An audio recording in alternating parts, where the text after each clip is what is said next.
Hey everyone, welcome back to another Math Research Live with me, Charlotte Aten. So before I kick off today's topic, which is going to be pretty fun, because I'm actually going to try writing some substantial amount of tech today instead of just being at the board the whole time. But before I really get into doing all that, I just want to say thanks so much, whether you're just checking this out for the first time or whether you've been with us for a few of these. I'd just like to thank you for a great first month of streaming. I really didn't know what to expect when I started this about a month ago, and I've just been having a really awesome time. This has been a really fun thing to do. It's been cool learning, some of the ins and outs, although I still have a way to go as far as being, an expert at, all of the various things to do with streaming. But yeah, it's just been really fun. And, I really also appreciate everyone on YouTube. I've been getting a lot of really awesome feedback, and that's been really great. Please subscribe to my new channel if you haven't already done so. I'm happy to see that there's, a lot of views on my old channel, but I'm hoping that very soon we'll get to 1,000 subscribers on the new one, and maybe some of that, 50,000 or so views that I got on the old channel last month will translate into a good number on the new channel in the coming month. Alright, well that's probably enough like and subscribe for the moment. Also I guess I'll just mention, I thought about doing music, but I didn't get started figuring it out until too late. So, thanks for checking it out. But I thought about doing music, and I still think I might at some point, especially if it's going to be me more working on something and not just continually talking, or, I'll see about that, but I looked into it and I did add the descriptor that you're supposed to add for the no copyright sounds music, which I am thinking about using, but I haven't gotten the whole thing set up, so maybe next time. But, maybe I'll do a poll on Mastodon or something, but I'm just not really 100% sure, how people will feel about it, because I know a lot of artists do it, but I also know I get a lot of questions and we have a lot of discussion, so just going to kind of, have to figure out how people are going to feel about that. But it is something I'm thinking about, because I'm trying to learn more things about how to use this system to make it the most fun possible. Okay, so today I guess I'll start off with what I'm actually doing here today. So I had gotten some helpful feedback about the fact that I actually haven't really written that much tech in the time that I've been streaming, because I get a lot of questions and then I don't end up actually doing that much in tech. I end up doing a lot of stuff on the board. And so I thought that maybe in order to maybe a thing that would be nice would be for me to actually just start writing a whole new article where maybe I don't have as much that I need to explain. Let me see if I can get this arranged in a more pleasing way. Or, maybe I just explain a little less. Of course, I'm happy to answer questions that you have, but I'm thinking I'm just gonna see how this goes.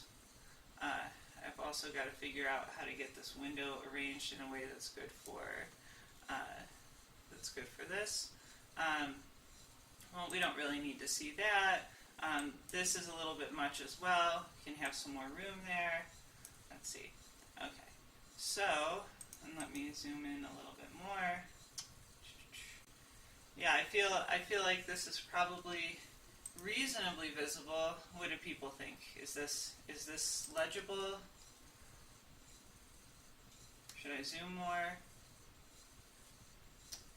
Maybe I'll zoom once more. Okay. We'll be pretty zoomed in. Alright, so this is a pretty much fresh document, and my goal here, well, first of all, I'm going to use a different document class, as I use the American Mathematical Society's one. So my goal here is, I'm going to, oh yeah, thanks for the feedback, looks good. So my goal here is to write an expository article on division by 0, and I used to, when I was younger, I used to write things like working title or something like that, but You know, you just give it any old descriptive name, and you can always change it later. So that's, you know, that's not really something you need to stress over very much. I'll kind of just describe my process a little bit as I actually start to write this article, so you can kind of see what it looks like as it comes together in real time. And I'll explain things maybe as I go along, but you know, I'm not going to do as much explaining on the board, perhaps. One of the first things that I do when I'm writing something like this is that I will actually go to other papers that I have, and I will start copying things that are just kind of common things that I use a lot into my new paper. So I mean, when I'm writing something that's like on my own local LaTeX distribution that I set up on my own computer, I'll usually use my own class. Like I'll actually do like, you know, use package, and then like you know, whatever my package is. But on things that I'm doing on these online platforms, I don't like to create that dependency, and so in order to make it a little bit more modular, I just copy and paste the elements that I need, and that really is also what's actually best for submitting things to like the archive or a journal, because when I go to do that, they're not going to want to see every single command that I've ever had in one of my LaTeX files, all stuck into the preamble for the one that I'm submitting to the journal. And so actually it's best to do it this way. Oh, I accidentally gave it the name of something else. Well, there might be a paper like that for me and other people in the future, but it's not going to happen right now. All right. Let's see. So we've got that, division by 0. Okay, and we have my stuff here. Oh, but this is looking unpleasant because I don't have hyperref in here. So, let's see. Oh, labels may have changed. You've always got to compile everything twice. Alright, okay, but I have these links to my email and my website now, but this still doesn't look really that great, and so I like hyperref, but one thing that really makes it a lot nicer is if I actually add in these settings for hyperref that will make things a little bit prettier. And I've just been using these same hyperref settings for like all time. I don't know where I got them from. If I decided them myself, I truly have no idea. But it's a thing that I have, and if we look at this, we see that now I have these nice blue links instead, and that's pleasant. So that's good. Well, let's see what else I really need to get going. So I have the beginning of my document here, and then, well, now it's going to be time. Maybe we'll do a table of contents. I think that's the command. Some of these things become such muscle memory that, you know, if you're not just doing it without thinking or copying and pasting, if someone asks you to say what it is, sometimes, you know, yeah, it is table of contents. You know, it's kind of like someone asking you to explain the grammar of your native language, and you're like, well, you know, it just seems right, and then that's what I do, and it's fine. Okay, well, now we have a table of contents, but we don't have anything in it. Yeah, that's a great, yeah, that's great. It's like they say, compile twice, cut once. Yeah. Also, you know, if you're ever facing trouble, it's always good to purge all the auxiliary files and just recompiling from the beginning. It can never hurt. Just don't accidentally delete your source file, or you'll be very sad. Okay, so now I have my table of contents, and so this is going to be an expository article on division by 0. And so when I'm starting this kind of thing, you know, the best advice I can give as far as writing any kind of paper, expository or original research, is that you do not write the introduction first. That's almost always a terrible idea, because that's the hardest part to write, actually, because that's where you're really introducing ideas. You got to hook people, you know, just like writing a story. You've got to really get people hooked at the beginning. You know, usually you can accomplish that to some extent by making, you know, baseless, wild exaggerations in the title and the abstract. Not that I would ever do that, but okay, I'm exaggerating a little bit there. But you know, I do regret some of my paper names being too dramatic at this point. I'm going to try to chill out on that. But you know, that's like the hardest part. So we know that we're going to want a sectional. We know that we're going to want a section which is the introduction, and I've started to get really into actually making these labels to begin with. You don't really have to do this, but I've started getting really into it because it's actually really nice to just be able to refer to things later. And I added a command previously that's this comment command.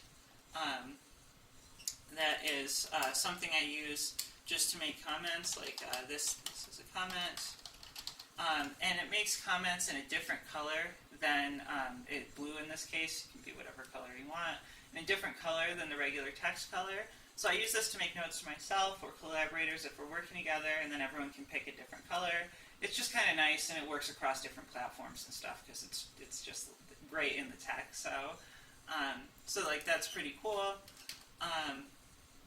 It hasn't recompiled yet, but if I hit build, it'll go.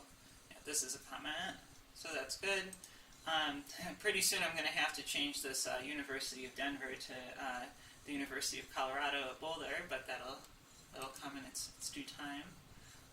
Maybe I've got a couple last things to post when I'm still technically at the University of Denver. Okay, so, well, I'll also sometimes, you know, just kind of write, like, just vaguely, like, you know, like, I know I need to, you know, introduce just the general paper idea, and also in the introduction section, I just keep it in the same section. I'll do any notation that I need to do, and then finally, I always end this initial section with an outline of the paper. If it was a research paper and had like some major results, in the introduction of the paper it would also be, you know, the statement of those results, either as an actual like formal theorem that's stated or just a description. But in this case, I just need to, you know, do kind of the generic thing. That's kind of the default thing to do. And now I need to decide what my subsequent sections are. And so I thought about this without actually writing anything down a little bit before, and I think I want to, I actually want to start with constructing the rational numbers, which of course is just a, you know, fancy way of saying that I want to talk about how arithmetic with fractions works. And in particular, I'm going to actually just talk about how to multiply fractions. And so that sounds like, all right, why do we need a whole, you know, sophisticated paper to do with multiplying fractions? But the idea is that if I'm going to teach the reader about how to understand division by zero through understanding these concepts from universal algebra, then I'm going to need a more familiar example first. And the thing that entices you to learn the more sophisticated stuff is the division by zero. But first, I'm just going to take a step back and say, hey, before I do that, and you're, you know, looking forward to the division by zero part, I'm gonna just talk about regular fractions, like just ratios of integers where the denominator is not zero. I'm going to talk about how that works as a model for the fancier thing that I'm going to introduce later on. So here, maybe I'll call this constructing rationals. And now you also might say, well, what's the big deal? If I could spell section, that would be great. What's the big deal? And the big deal is that there's actually like this kind of process that I want to illustrate of free algebras and presentations of algebras is actually already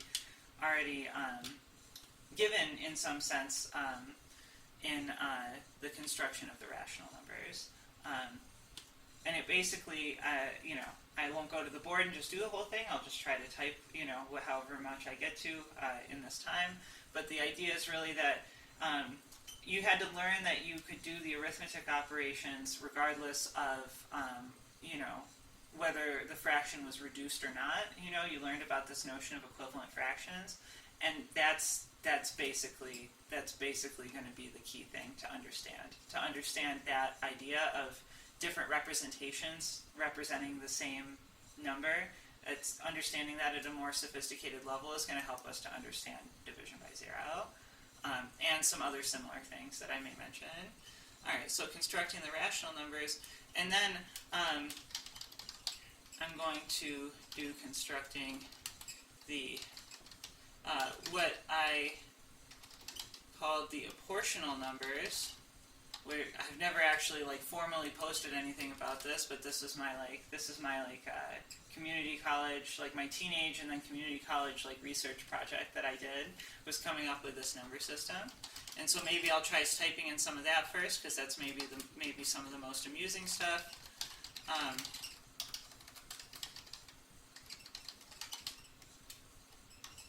Maybe that's some of the most amusing stuff. And I do actually have a document already written, but it's in a style and at a level that, it's in tech, but still it's at a level that is not maybe the level that I'm trying to write for this. So I will reference that, but I'm not going to actually just copy paste from it. So let's see. So I know I'm going to want to do that. I'm going to want to make this new number system that basically does have division by zero or something like it. And then let's see. I'm also going to want to do what? So I'm going to have that, and then I'm going to have a section on maybe free algebras in the sense of universal algebra.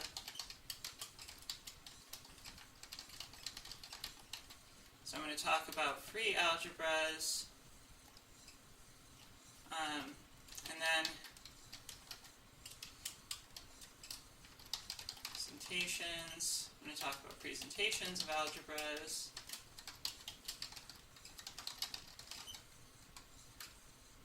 Okay, and then I might have something else possibly. Yeah. So I'm gonna possibly have something else, but maybe I'll stick with that for now. You also don't need to plan out the whole paper, as it's going to be in advance. We can move things around, but this is kind of giving me a rough idea. I'm also going to want to have some references at some point. So in order to include those, I'm going to use BibLaTeX. So let me get ready to do that. So let's see. I'm going to want to have my bibliography stuff.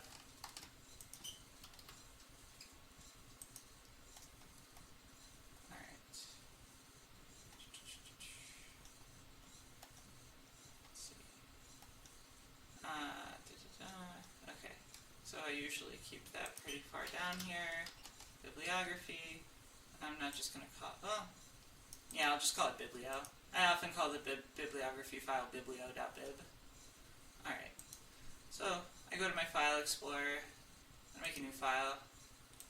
It's going to be called biblio.bib, and I make a bib file. Alright, and it loads. Okay, now I need to actually put things that I'm going to reference, and I happen to know a couple references that I already would like to use. So I'm gonna find copies of those things, and I'm going to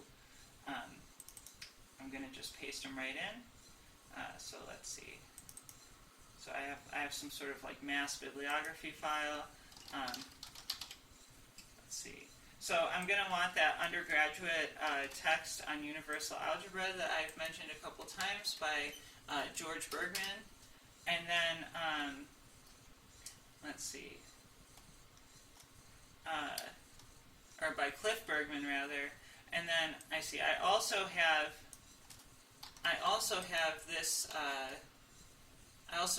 this graduate text by George Bergman.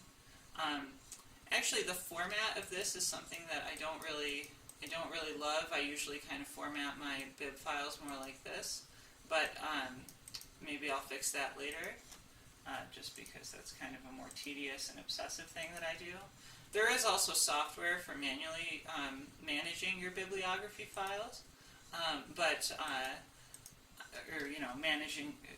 or not manually managing, but automatically like managing some kind of bibliography and notes and all that. But I don't do any of that. I just do it manually because I like it and I get all the spacing perfect and like do everything exactly the way I like it. And I've been doing that for like 10 years now, and so I'm probably just going to do that for the rest of all time. I don't know. Just the older I get, the more I love just manually maintaining plain text files. Yes, so I do have one bibliography file with all my citations, and I've mentioned this before, but there's a really nice thing you can do, which is here. Maybe I can actually show you even. So if I okay, so all right, yeah, okay, so. If you can see here, I'm in my file system. This is home. If you have a local LaTeX distribution, this is the TechMF folder that has like all of the just different auxiliary files that you might reference. And then if I head into BibTeX, bib local, then I have a symlinked file here that's called atenbib.bib, that this is just a symlink to where the actual bibliography file lives on my system. I don't just put it in here because I have it in a Git repository that I just manage over my local network to sync up the stuff on my computers without having to use like, GitHub or some big, corporate thing that would take forever. And so you can just have a file or multiple bib files just symlinked here and modify them wherever you do on your computer, and then you can just say add bib resource, whatever the name of your bibliography is, .bib, from any LaTeX file anywhere, and you'll pull in those citations. It makes it real nice. I'm a big fan of this. So yeah, that's how I do it. And like garbage in the bib file is actually ignored as well. Here, let me move this folder out of the way now, so I'm not constantly picking it up. So a nice thing is that garbage in bib files is ignored. Oh yeah, you don't want to have to copy your bib files for each paper. It's very, very stressful. And then like you notice a typo in one of them or something was wrong, whether you did it or like NASA's like service did it or whoever, and like it's so stressful because then you fix it in one and it's not fixed in the other one, and like it's a whole thing. Now, obviously, for like publishing and submitting stuff to the archive and everything, I separate them out later. But like, it's great while you're working to just have access to all the things that you commonly reference. And then also, like if you're reading a book, like say I was in the middle of reading this book, what I'll often do is I'll just make notes here. Like I'll say, oh, I'm on page like 867 jillion or whatever, and and then I'll say remember, to, email this guy or something or whatever. Like, you can just put anything in there, and that's all ignored by BibLaTeX. So, like, you can just put it, it'll give you a warning that says, like, there were, like, 3,700,000 lines of garbage in the file, but, like, that's fine. It's not garbage. It's just your notes, and, like, it just doesn't know that. It doesn't know anything, but that's okay. And so I find that very helpful as well. So this is my entire bibliography and note-keeping system for this kind of thing. Like, that's the whole thing. It's just that text file. I do try to make the formatting a little prettier. Like, this is some evil formatting that I got from NASA probably. Or no, I got this from this wasn't NASA. This was from the the American Mathematical Society because it's got the math review number and stuff in it. But I don't like to leave that in. I mean, I'm very happy that people do those reviews, but like I'm I like to clean it up a little bit. Yeah. All right. So anyway, that's my bibliography. And now let's just do some no cite down here just to put them into the bibliography. So it's Bergman. 2011 was the undergraduate one, and then no cite Bergman. I already forgot what it was. Was it 2015? Yeah, 2015. So it's Bergman 2015. Oh, it's upside at AdBib resource. Okay, Bibliotech. And then I'm going to do, let's see, I think it's print bibliography.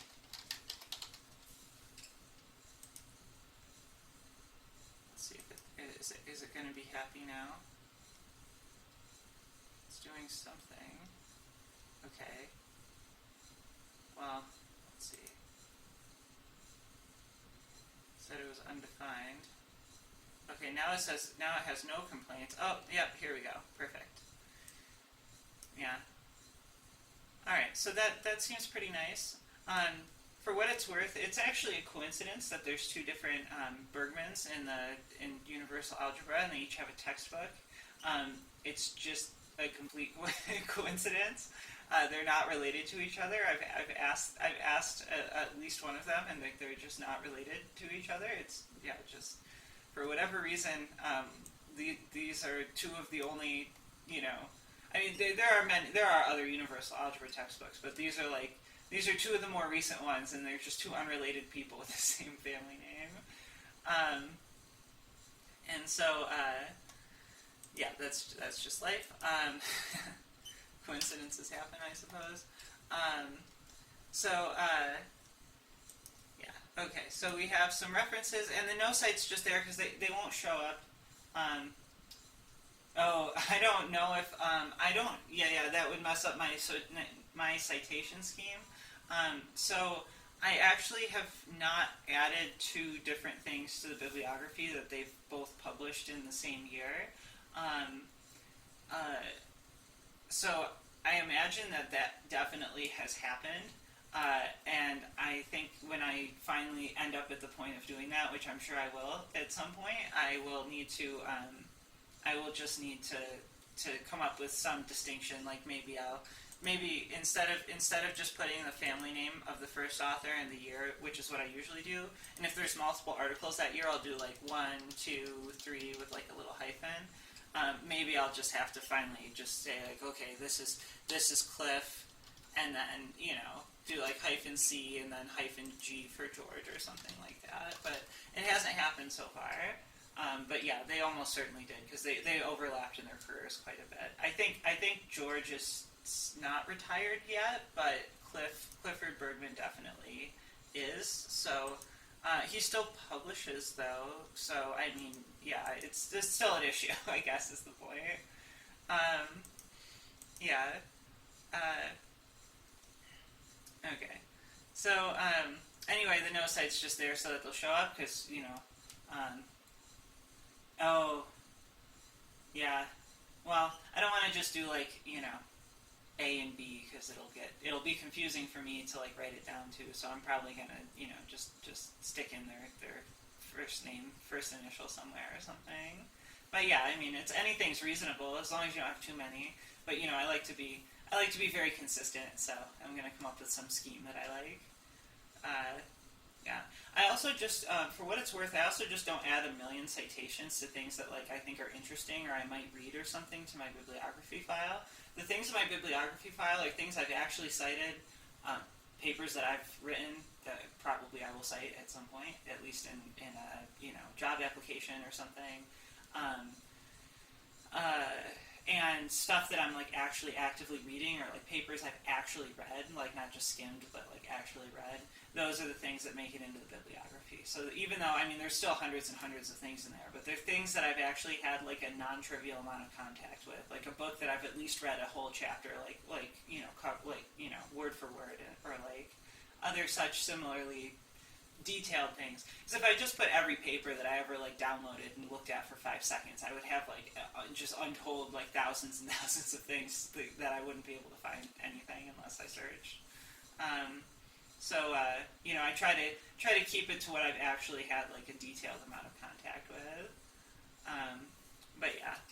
Okay, so, and then I did successfully print the bibliography, and now we even have a references section in the contents, and so we have some kind of structure of a paper.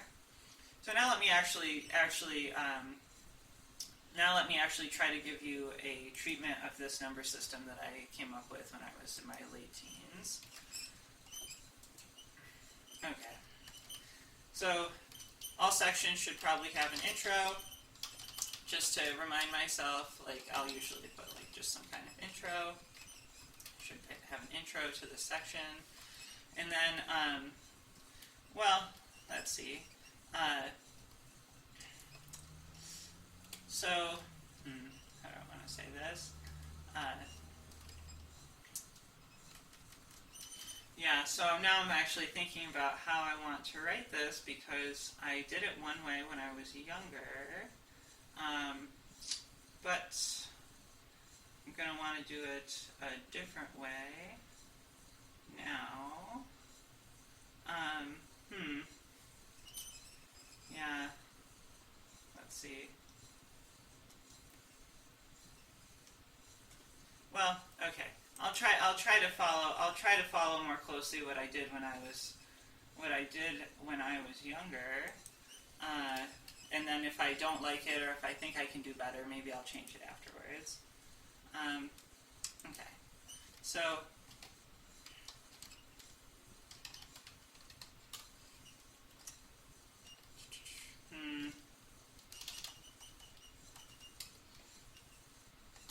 okay, so maybe I'll introduce some notation first.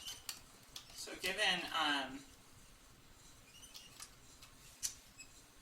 did I really do it this way? I'm just looking at some of my old notes, and I'm thinking like, oh no, I see. I did do it this way. Okay, I'm all set on what I had before. Okay, so given a number,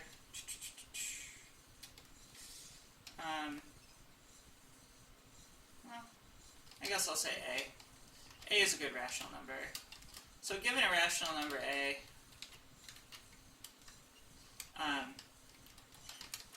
and some number n in the positive numbers, we write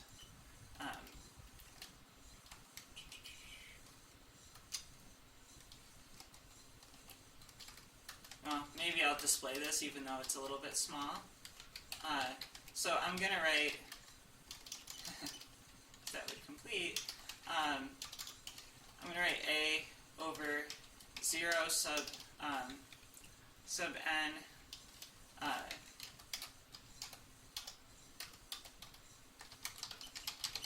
to indicate the tuple,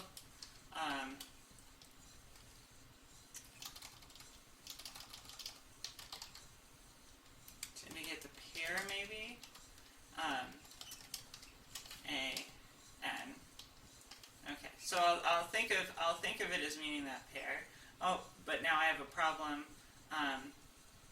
because I have some symbols that I haven't defined. So I need to go back up and start introducing some math commands. So let me start dumping in some math commands that I have that are going to be helpful to me. So first of all, I always have this kind of nice thing that I always do as like my first thing, which is to define a command that makes the braces for sets in a way that's like slightly more convenient than doing it manually.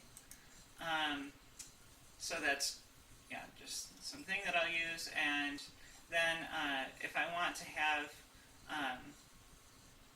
I want to have these symbols that I have, well, provide command.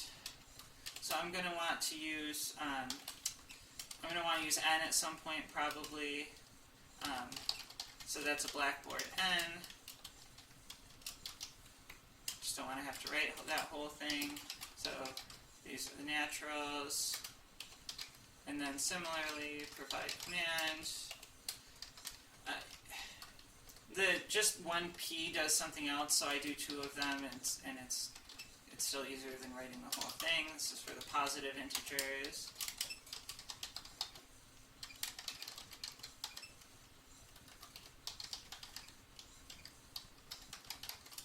And then, well, okay, maybe I'll do the integers first. Probably going to need all of these.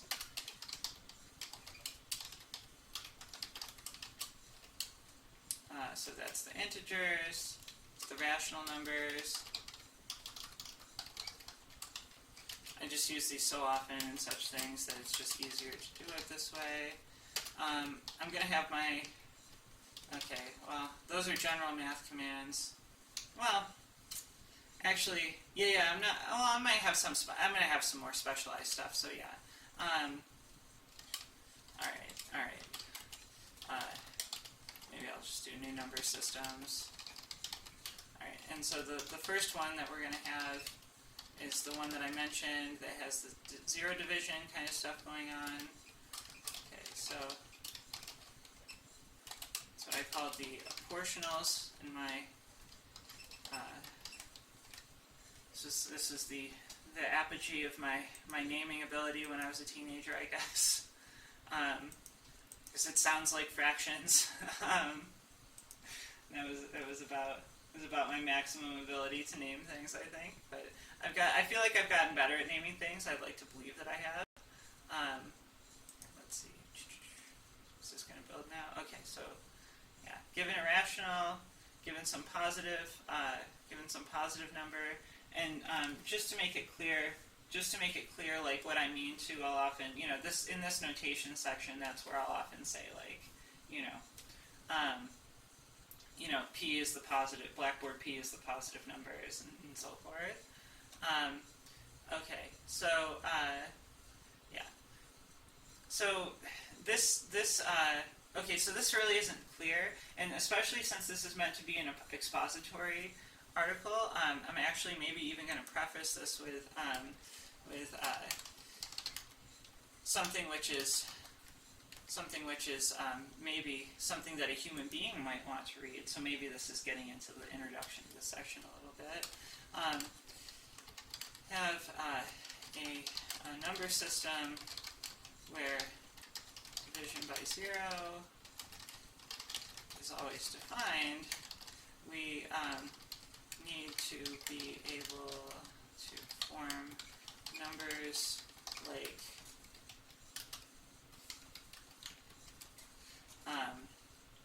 here, maybe I'll do it this way. It's not auto-completing that. Okay. Like 3/4 divided by 0.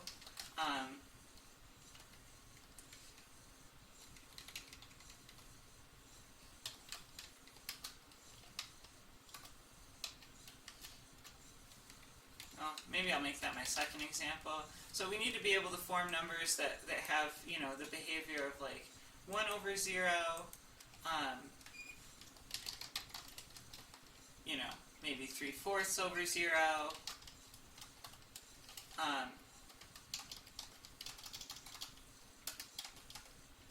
and more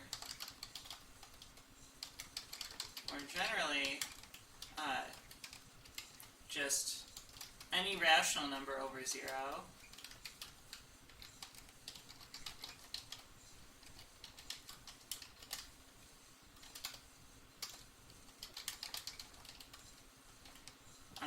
Just for any rational number A,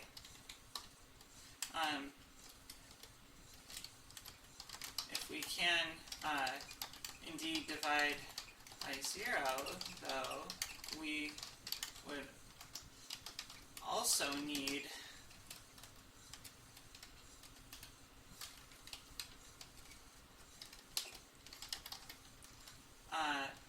we'd also need things that were like, okay, I'll do it this way.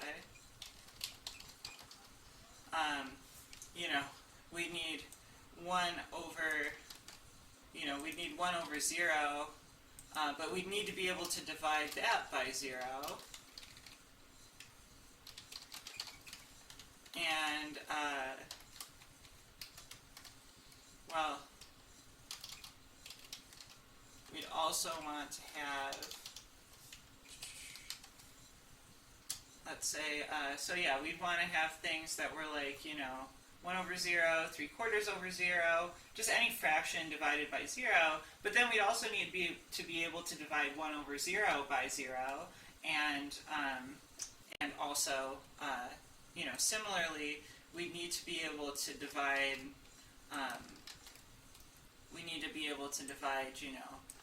3/4 over 0, 3/4 over 0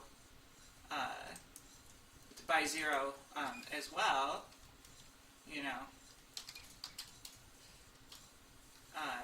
or not even just 3/4 over 0 divided by 0, but, we need to be able to divide it by 0, even more times. So we just need to be able to keep doing this forever, basically. So, like, have that divided by 0, but then actually we need to have that divided by 0, and so we kind of have this endless series of things that we need to introduce in order to actually make this work, because we have to keep being able to divide the new things by 0, but presumably that's not the result of dividing any of the old things by 0, and so this just kind of goes on and on. Oh, I'm missing a denominator somewhere. Let's see, 1 over 0 over 0. Let's see, 3/4 divided by 0, right? Okay, net divided by 0. Oh, do I just need to rerun this? Let's see. Oh, no, I see the problem. Okay, this was already 3/4 over 0. Okay. Let's see if that fixes it. Okay, so 3/4 over 0. Okay, the spacing is not pretty on this, but yeah, all of that over 0, whatever. Okay, maybe I'll take off 1 level since I realized no, this was maybe a little bit too much. Let's see.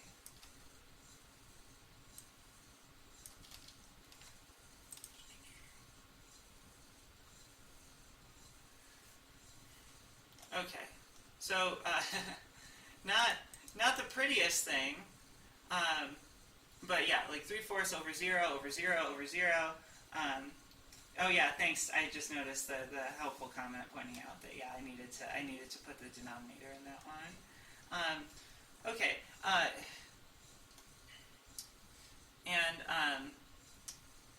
okay, and so now we need things like that, things like that, and and well, I'll just say things like that, and so forth.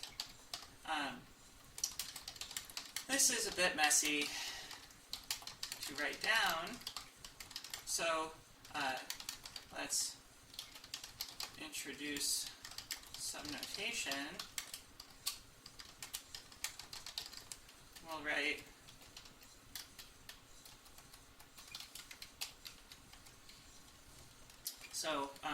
we will write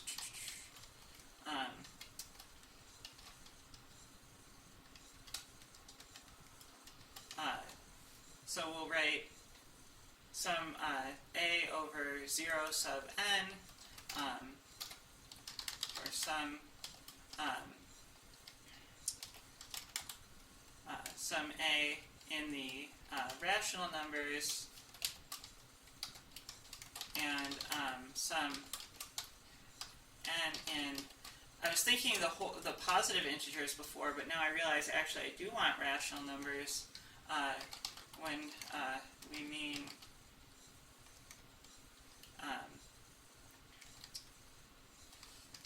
either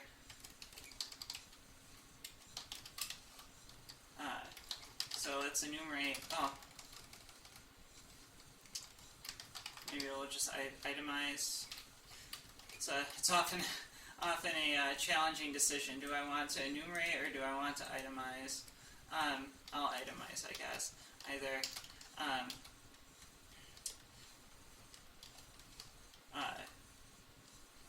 okay, so we're going to write a over 0 sub n when we mean either the first case, which is that I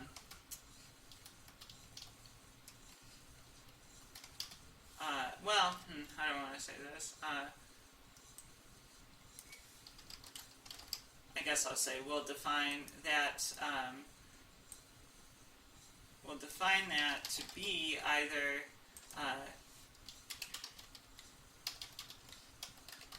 a when n is equal to 0, or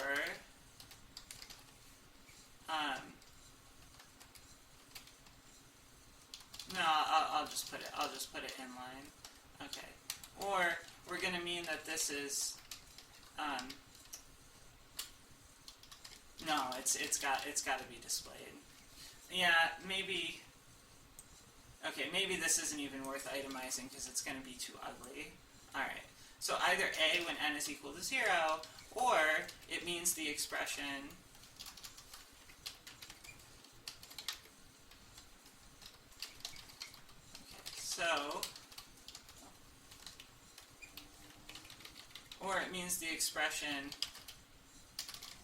I keep thinking it's going to autocomplete, but it doesn't. Okay.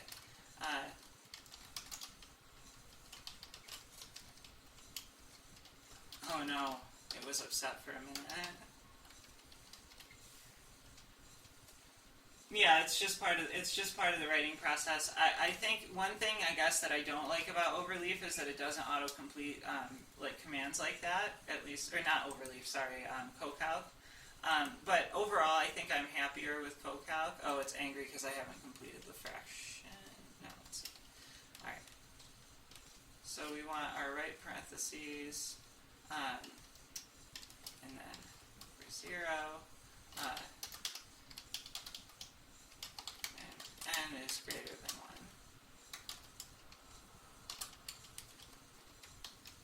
Okay. All right. Yes. Now it's fine, right? Don't be upset. Don't give me the little bug.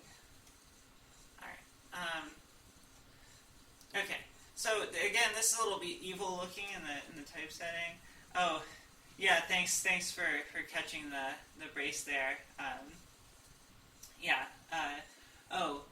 So always equal a over 0. Yeah, so I'm going to say that 0 to the n equals 0. So that's the thing. I'm not going to say 0 to the nth power because I still want all the multiplication of the familiar numbers to work the way that it's supposed to. And so I will mess that up if I say 0 to the nth power. I can't collect them like that. So that's the reason that I want this notation. Yeah, because otherwise I'm going to mess up the rules for the original multiplication. And so, okay, so, all right, since this is an expository article, it's fine. But as far as like a proper mathematical definition of what these things are, saying that I'm defining a over 0 sub n by this like recursive thing, it's defining maybe a notation, but that's not really a proper definition of a mathematical object in some sense, because I'm saying, okay, it's this expression with these symbols, but this is a little bit loose. This is a little bit closer to maybe what you experienced when you first learned about fractions, whenever you did, where it wasn't really given to you in an entirely rigorous way.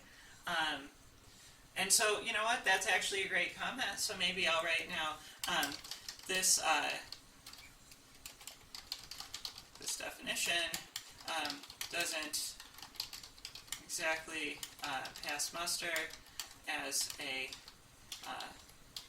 formal mathematical definition, but it is good notation, and it is, well, okay. Maybe I'll say helpful. That's a little bit less self-congratulatory. It is helpful notation, and it is a good source of intuition for what comes next. So whatever we're experiencing in this beginning part is that part of mathematics which computers remain quite bad at doing, where I'm actually trying to manufacture an informal notion of a concept for you before giving you the formal details. Machines can grind through the formal details and even generate them in some cases, but having the actual idea and getting that sort of, intuitive idea in your head beforehand is actually, the hardest part, the part that makes us very, very good at finding things in this very big search space of possibilities. And so that's a little bit of what I'm doing there. This one is actually the page number, and that's a little bit distressing, but if it ends up like that in the final version, I'll just see if I can figure out a way to not have this end up in that position, like maybe not displaying it or just somehow pushing it down. Okay, so there's that, and then let's see. So I made my comment. A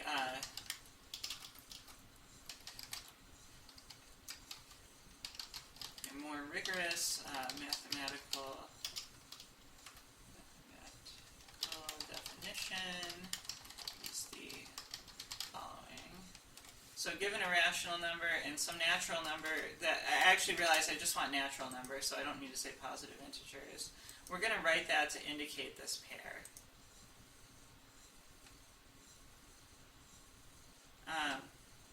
Okay.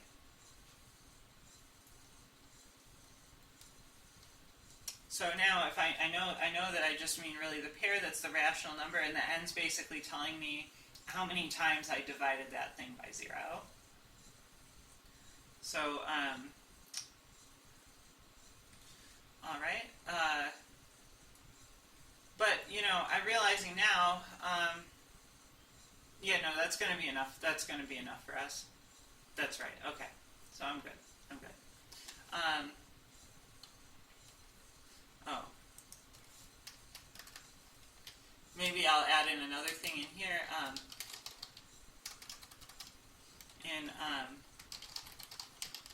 In other words,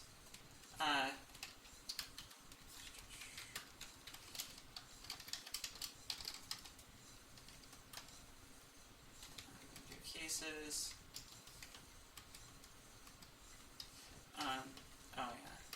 So in other words, this a over 0 sub n is by definition equal to whatever this thing is with these cases.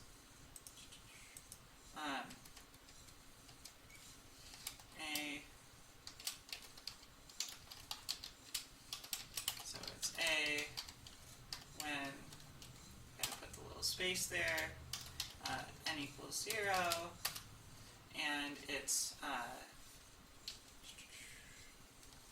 yeah, this whole nonsense otherwise.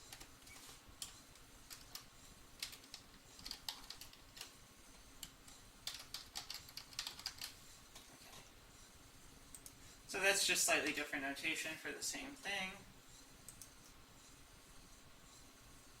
Okay, why are you angry at me? Oh, so the by definition equal to. Okay, so another thing that's very, very helpful is Math Tools that just imports a bunch of things, and so publishers don't seem to really have a problem with Math Tools. No, I'm not going to divide by 0 1 over 0 times. I mean, whether I do it, whether I actually write the details of it tonight or not, my goal here, yeah, I mean, it's a fair question. My goal here is to produce a something which is somehow, at least an attempt at having a minimal system that has the usual multiplication of the fractions and has things that act like things that were divided by 0, so that I can actually define an operation of division by 0 that is well behaved. And so, well, one could perhaps imagine dividing by 0, 1 over 0 times, I'm just not gonna explore that because it's a little bit bigger than what I want to mess around with at this point. Okay, so things are just beeping at me, but that's fine. Okay, so this A looks so sad here. Look at how squished it is. I've got to figure out a better way of doing this typesetting or something. Because like look at this little thing. It's so flat. It's just all right. Yeah. Well, let's leave it for now. I'll try to make it better later. Okay. So let's see. So this A over 0 sub n. This is the pair. This is the pair A over n. Okay. So now we can actually give a definition of the set of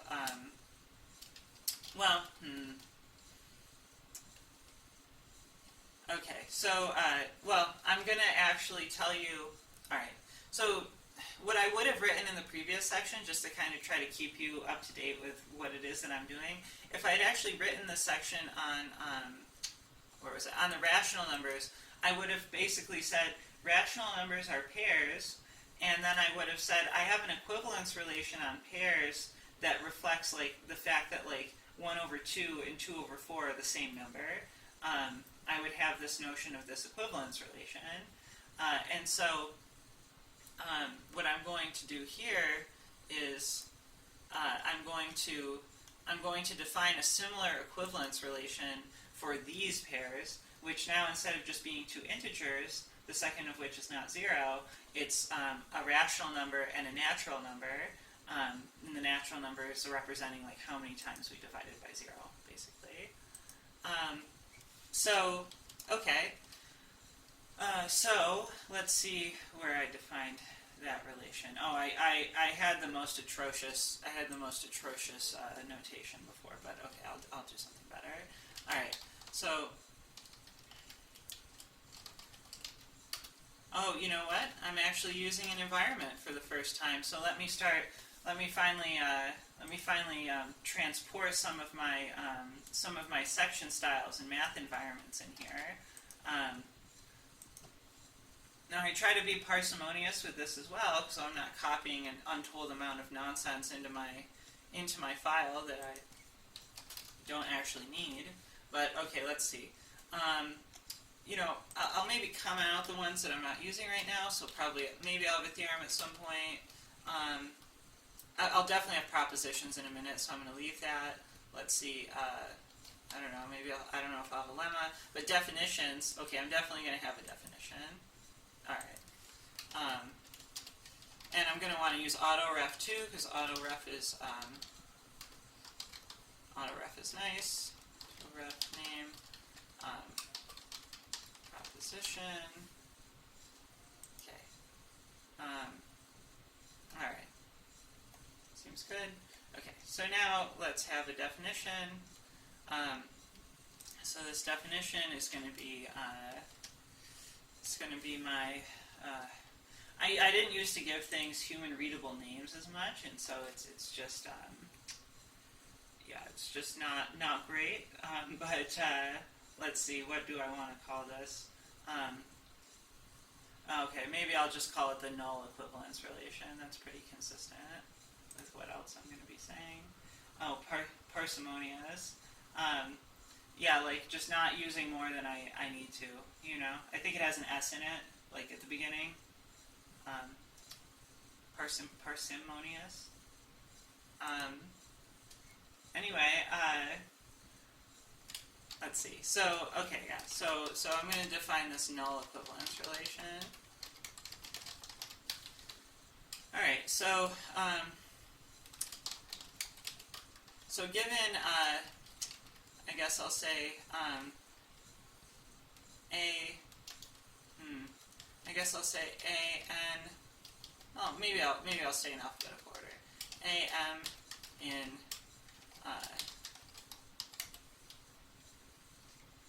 okay, so that's going to be a pair of a rational and a natural number, and B n in q times n.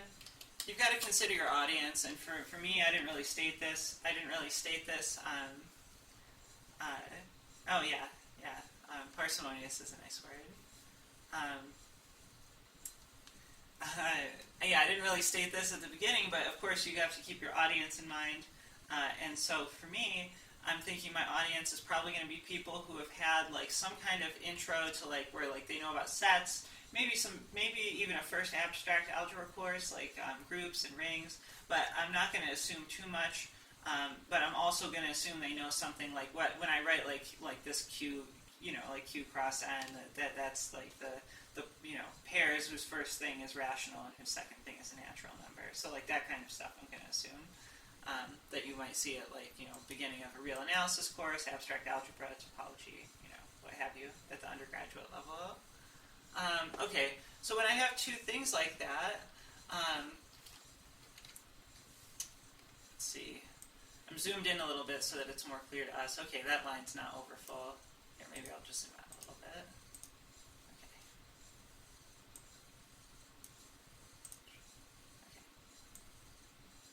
So, let's see. When I'm given a pair of such things, we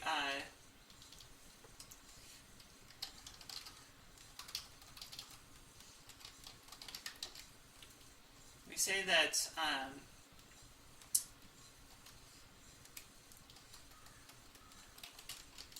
let's see, AM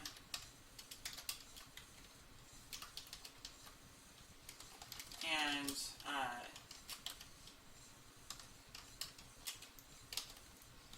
Bn are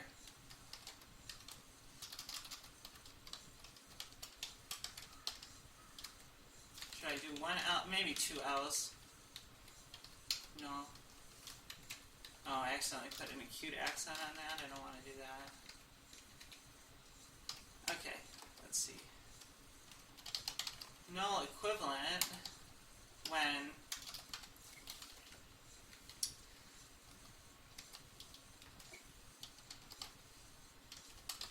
okay, I think I'm ready to use itemize here. I think I actually need itemize when either, and now I have a list. I'm gonna have a list of things that I'm gonna say. Okay, so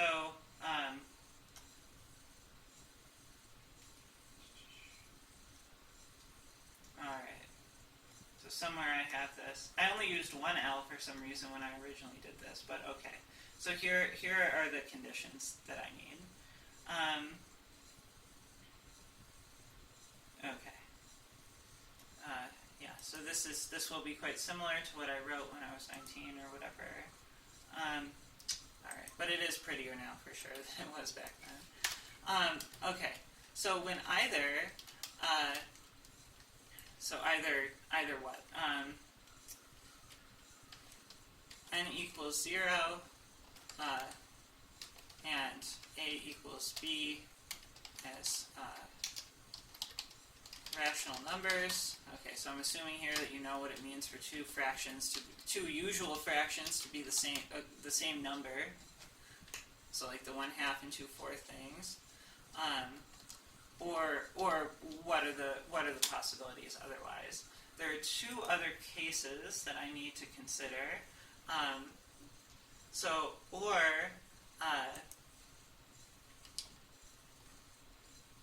Oh, sorry, I don't need to just say n equals 0. I need to say m equals n equals 0. In other words, they're just actually two rational numbers. Or I need to have the situation where where A is actually 0, B is positive,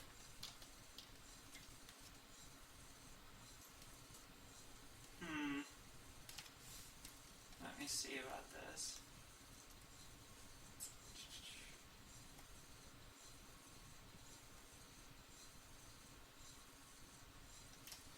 Let's see. Oh, yeah, Yeah, no, I think I did actually want to say B is positive. Okay, B is positive. I think that was maybe a typo. Because I said B is greater than 1 when I did this before, but I think that that's not correct. Yeah, so A is 0. B is A is 0. B is positive.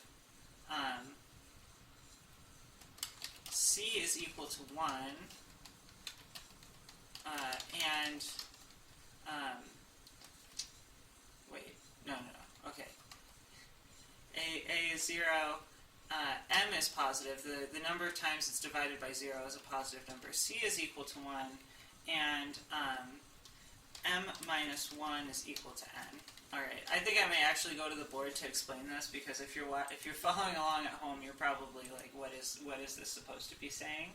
Okay, let's see. Are people wondering that, or is everyone 100%? I had some questions before. You are still allowed to ask questions, by the way. You don't have to just. Should it be B equals 1 and not C? Yeah, well, thank you. Yeah, it should be B equals 1. Okay. In spite of that question, I am going to actually maybe go to the board just for a second to explain what it is that I'm thinking here. Because in reality, as I'm actually writing something like this, I would have a whiteboard in front of me where I'm doing similar things to make sure.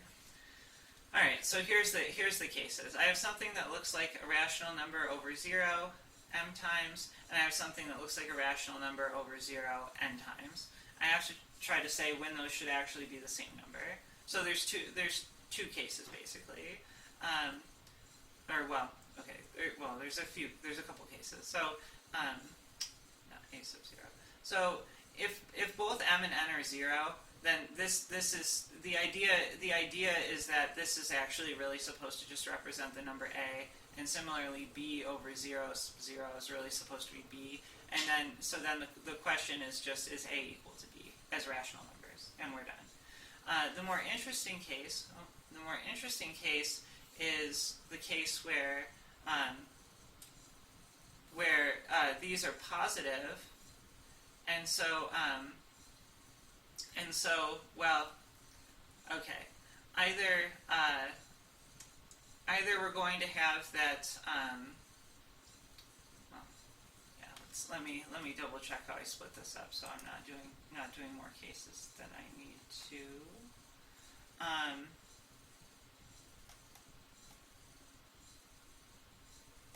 Okay, so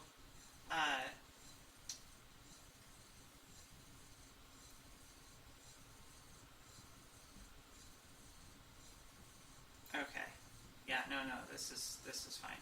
Okay, so if m and n are both positive, well, okay, I guess I'll say first of all, if one of them is positive, like if this is a over 0 or a over 0 sub 2 or whatever, there's no way that this is going to ever be equal to a rational number.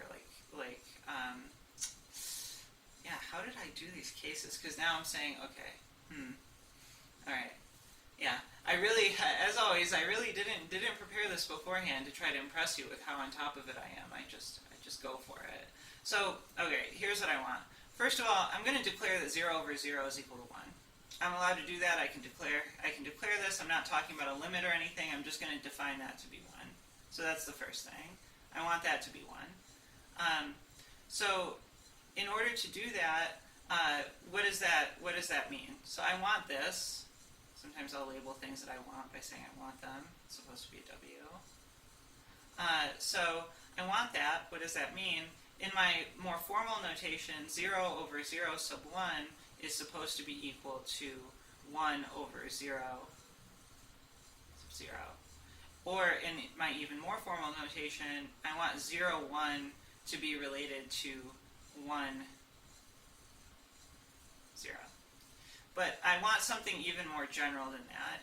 I want that 0 over 0 to any positive number, or 0 with any positive number of times that we're dividing by it, I want the top 0 to cancel one of the divisions by 0 and give us a 1. And so if I'm going to do that, then I'm going to need to make this, so I also would like that this is the same thing as 1 over 0 when I divide m minus 1 times.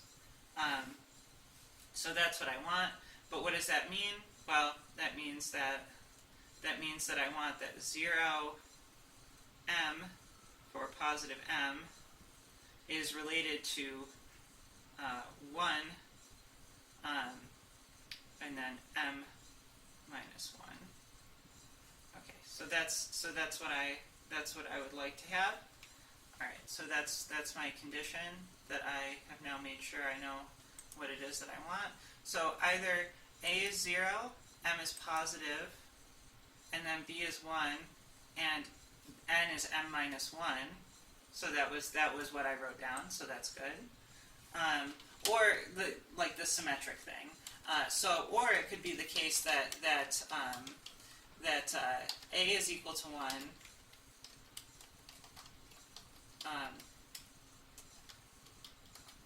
N minus 1 is equal to m. B is equal to 0, and n is positive. Because if n was 0, then we would just be talking about the rational number 0.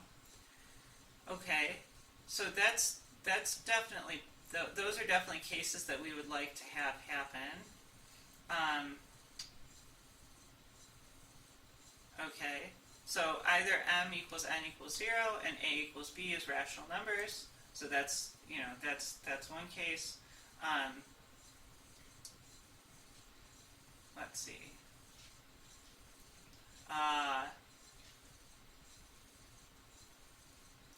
Okay, so I need one more case.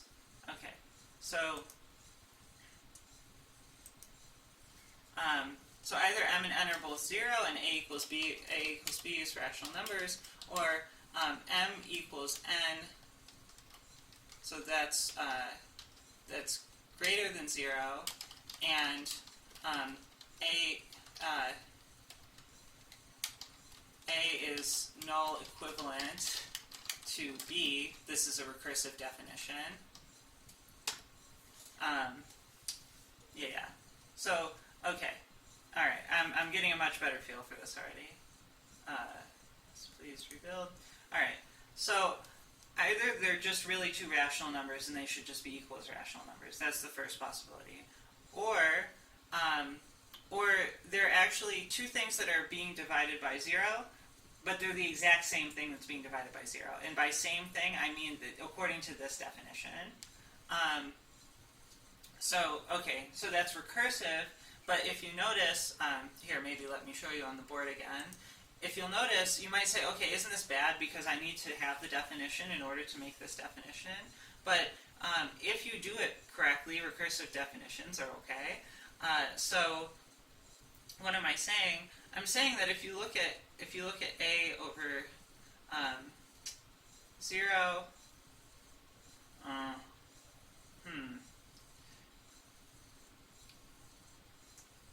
Oh, no, I know a better way to say this. I see, because I can't say a and b are equal to each other. Yeah, so a and b belong to the apportionals and not just the rationals. But that's a problem. Oh, I know what I'm going to say instead, so that I don't have to do this. I know a way of getting out of this.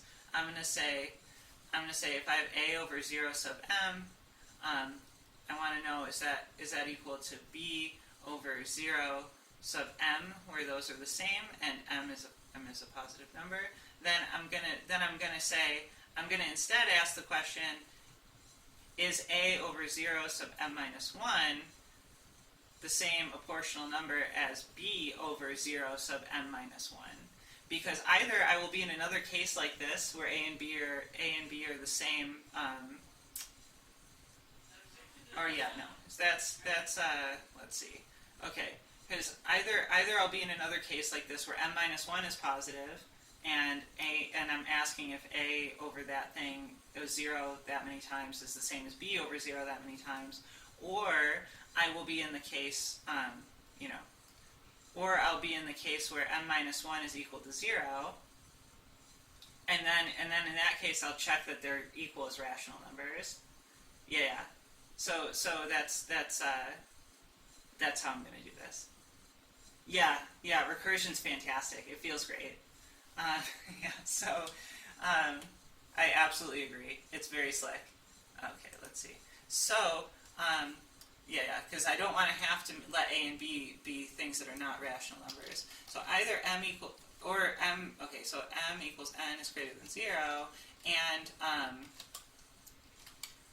a over 0 m minus 1 is null equivalent to b over 0 sub n minus 1. I'll just use n just to be symmetric, I guess.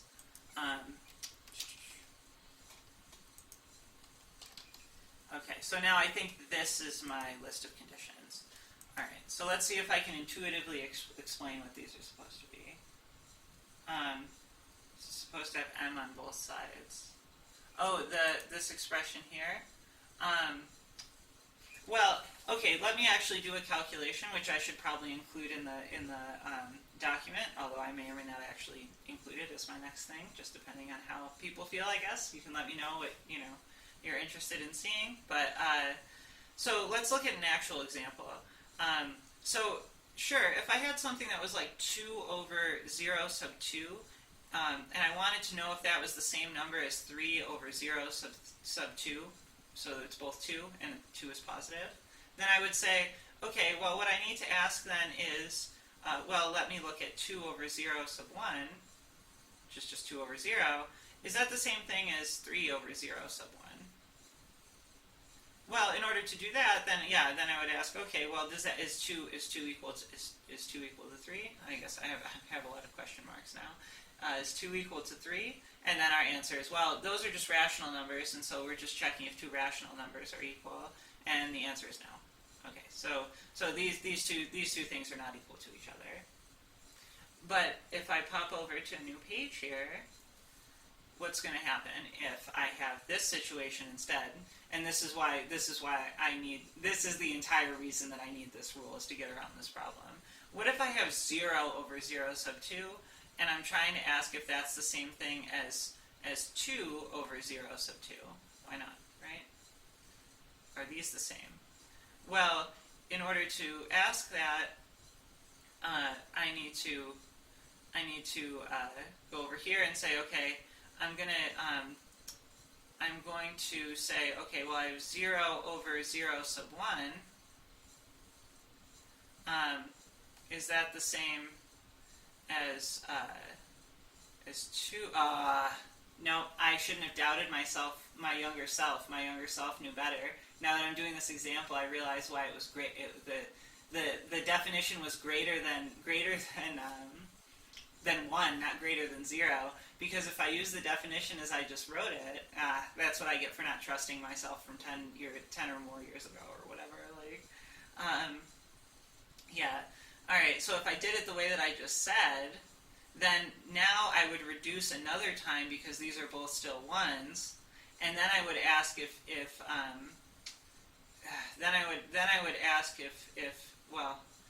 0 was equal to 2, which, okay, I guess it's not, and I don't want those to be equal to each other.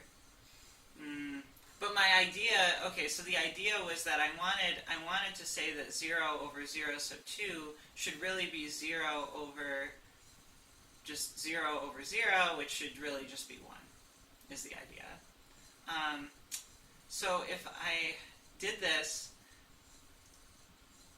well, I guess it really doesn't cause me a problem. So I said greater than 1 because I didn't want this to get reduced another time. I wanted to say, that's really 1 over 0 sub 0. And so that's really 1 over 0 sub 0. And so in other words, that's just the number 1, and 1 can't be equal to something divided by 0. So if I actually put in the definition the way that I had decided when I was younger, what's going to happen? Well, I have the case where they're both just usual fractions, or if I say that they both have to, oh, okay. Yeah. So if I say that that they both have some number, they're both being divided by zero some positive number of times, and this one is equivalent to that one. Okay, no, that's fine. And then here, I said if m is positive, and then n equals m minus 1. No, but I feel like that's not a problem either. Yeah, okay. So, no, this is okay. I think that this is okay, actually, because I was worried that I would have some kind of issue, but now I'm thinking, okay, now I'm second guessing myself again. So I was worried that I'd have some kind of issue. Okay,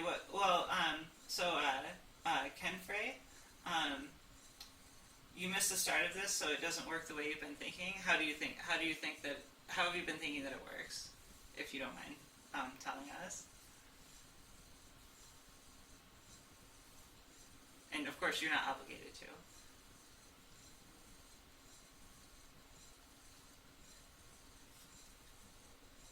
Okay, let's see. So, and I'll just keep taking a look at this while you're thinking about that if you want to. But okay, so if I have this reduction when I have that the denominators are the same basically, then I'm really just asking, at the end of the day, I'm really just saying are the two rational numbers equal to each other?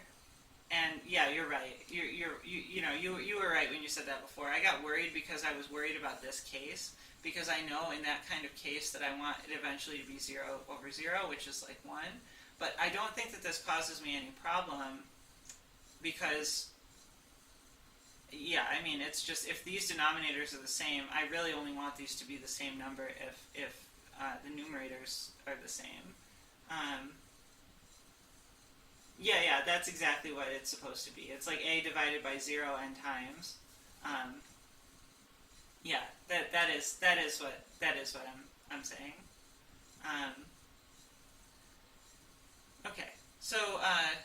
So I have basically three types of rules. So the first type of rule is just that if it's a rational number over 0 sub 0, and it's a rational number over 0 sub 0, then I really just want to ask. It's like sort of the most general way you can divide, and that's why this is also a good introduction to the notion of a free algebraic structure. I'm going to do this in the laziest way that I can. So we just ask if a and b are equal as rationals here, but then if it happens that it's like, a over 0 sub m, and I want to know if that's equal to b over 0 sub m, where these are the same, and m is positive, then what I need to ask, really, is just whether a is equal to b. So, I think that that's actually fine.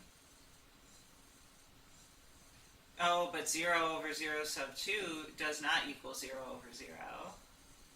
So, maybe I'll then explain. So these first two rules, I guess I really could stick into just one rule, which says if that second coordinate is just the same thing for both of these, if it's either 0, 0 or just m for any number m, I guess I really just want to check if a and b are equal as rational numbers, and that will work. The problem really is I need to say what 0 over 0 should be equal to if I want to be able to divide by 0.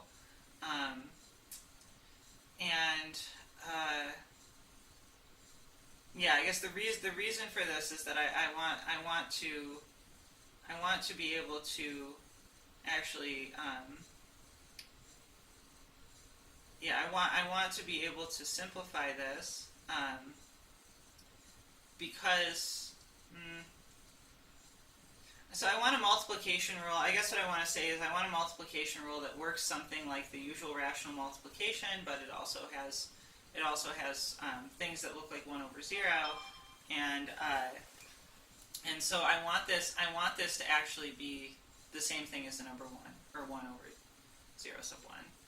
And so what I end up saying is, okay, this is like 0 over 0 over 0, and that's going to, I'm going to say, okay, basically 0 over 0 is 1, and so this is the same thing as 1 over 0. But that's not the same thing as just 0 over 0, which is 1. Yeah. Oh, sorry, I said 0 sub 1 here, but I meant 0 sub 0. Yeah. So just the number 1. Whereas this is 1 over 0 sub 1. Yeah, I mean, I suppose that I could just, okay, so I think the reason why I wanted this is because I wanted to, I feel like if I don't do this, then the multiplication is not going to work the way that I wanted it to. So I could just go on and say, oh, just 0 over 0 is its own number. Why isn't it a number just like 1 over 0? Like, what's the big deal, you know? But I believe that the problem was that if I didn't make this cancellation, oh, when did I write that?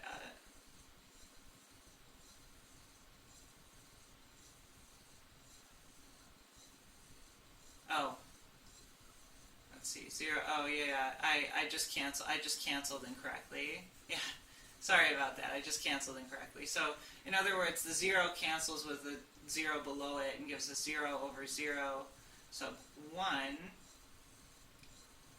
Or sorry, 1 over 0 sub 1. That was the problem. Is I kept it as a 0, but you only get the 0 in the numerator once, and then it goes away. This is the additional rule that I needed. That's just 1 over 0. It's not. Yeah, it's not just 1. It's not the same. Yeah. Yeah. Sorry about that. That was just a typo. Okay. So these two rules are like the obvious rules that if the expression looks the same, basically, then it should be the same number. The one non-obvious rule is this reduction. And more than that, I need to say if you have 0 over 0 sub m, or m greater than 0, that I want that to actually be the same thing as 1 over m0 minus 1. Okay, and then that doesn't keep going forever because that's just what it is. So I guess I really don't need recursion, because I'll just say if these expressions look the same, then they're the same number, but also I want to make this identification. Okay, and so in other words, that's saying that like 0m should be identified with 1 m minus 1, if m is positive. Okay. All right. So now I'm feeling better about this, and you're also experiencing what it's like for me to refigure out something I did at a very different time in my life live. All right. So actually, I don't really need this recursive thing, because I can just say if m equals n, just in general, and a equals b as rational numbers. I was worried about the case when a or b was 0, but I realized that it's just not a problem. It just doesn't cause a problem for us. So m equals n and a equals b as rational numbers, or a is 0, m is positive, b is 1, and n is m minus 1. I think I kind of want to write it the other way, just because n is m minus 1, or a is 1, m is n minus 1, b is 0, and n is positive. Okay, so that's the reduction rule that lets me cancel the. Oh yeah. By all means, you're welcome to try writing this in Lean. Yeah. So and I don't know if I'll finish writing the whole document this time, but if you'd like to shoot me an email, I'm happy to give you as much information as you need to help you do this, or just go and try on your own. Hopefully, in this stream, I'll at least state the state the multiplication rule so that you can see that it has a multiplication that makes sense. But okay, so so we have this well, null equivalence relation, but I can call anything that I want an equivalence relation, and so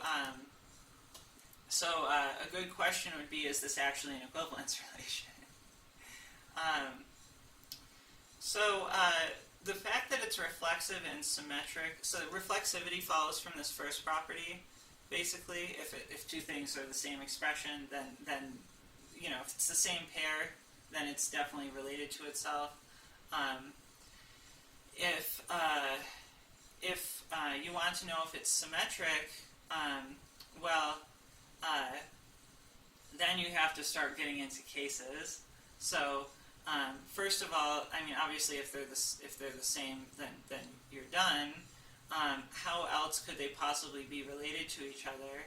Well, it could be the case that that they're related by this second rule, and so maybe A is 0, M is positive, B is 1, N is M minus 1. But if that's the case, then the third rule applies to it, and so you have the symmetric thing. Or it's the third case, in which case the second one does the symmetric thing. So reflexive and symmetric looks good. Transitive is the hardest one. But again, you only have a couple possibilities.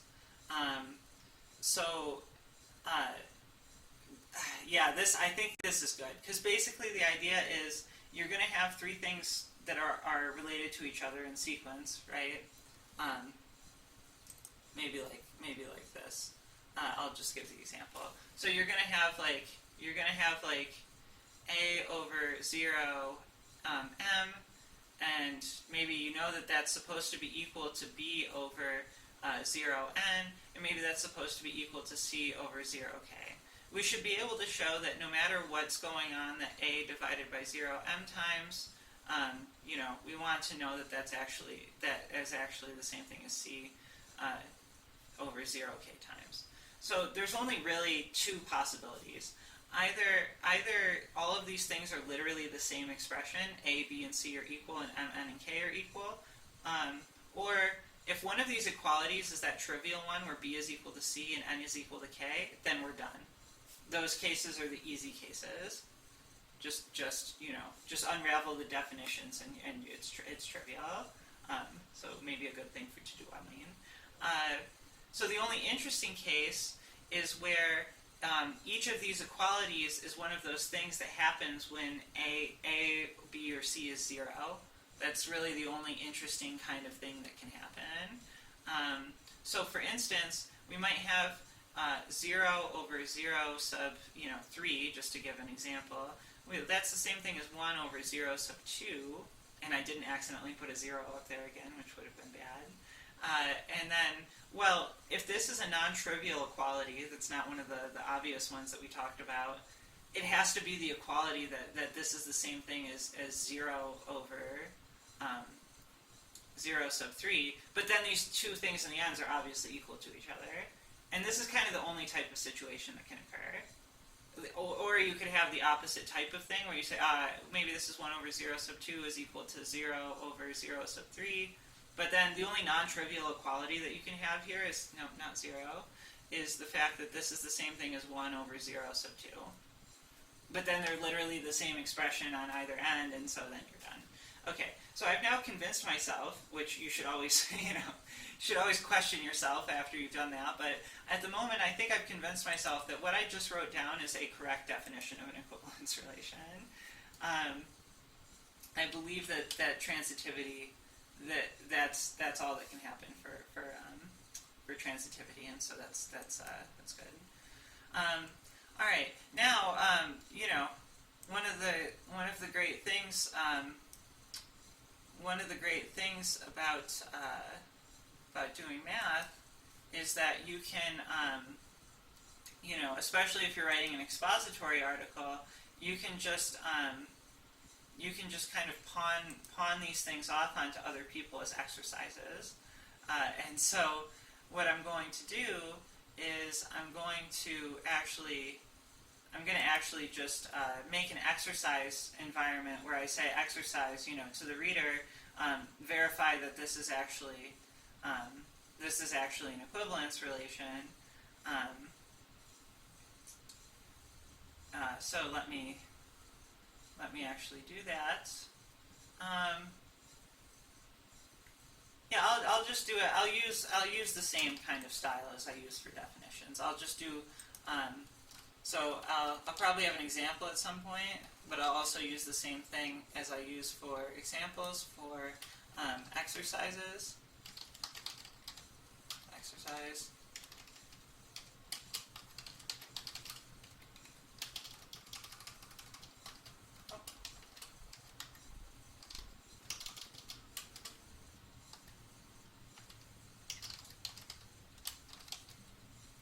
And maybe I want to capitalize example. Okay.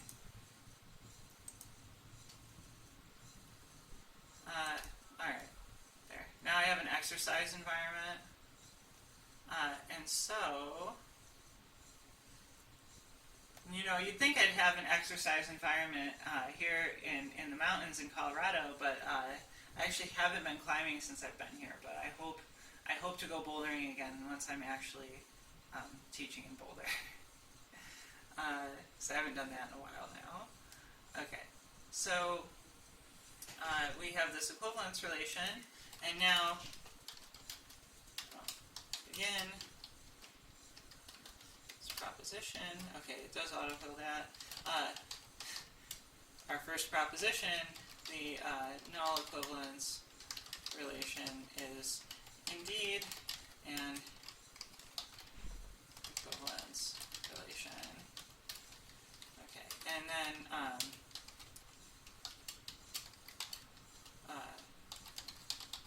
again, exercise, prove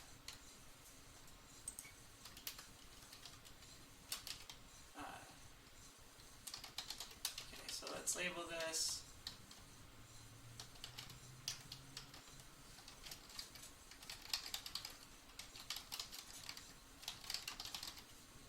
null equivalence as equivalence.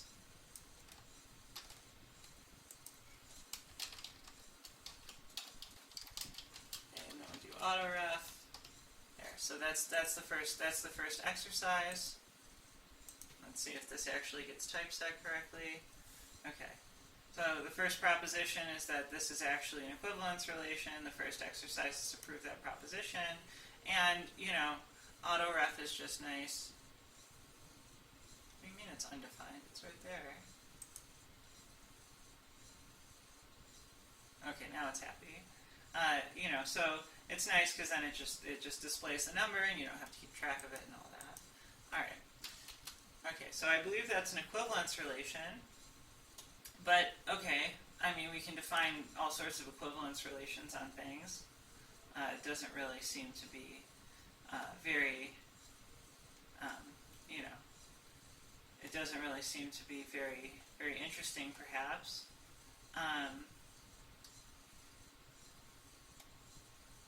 Yeah, I typed out a proof for the notation that I had in the previous,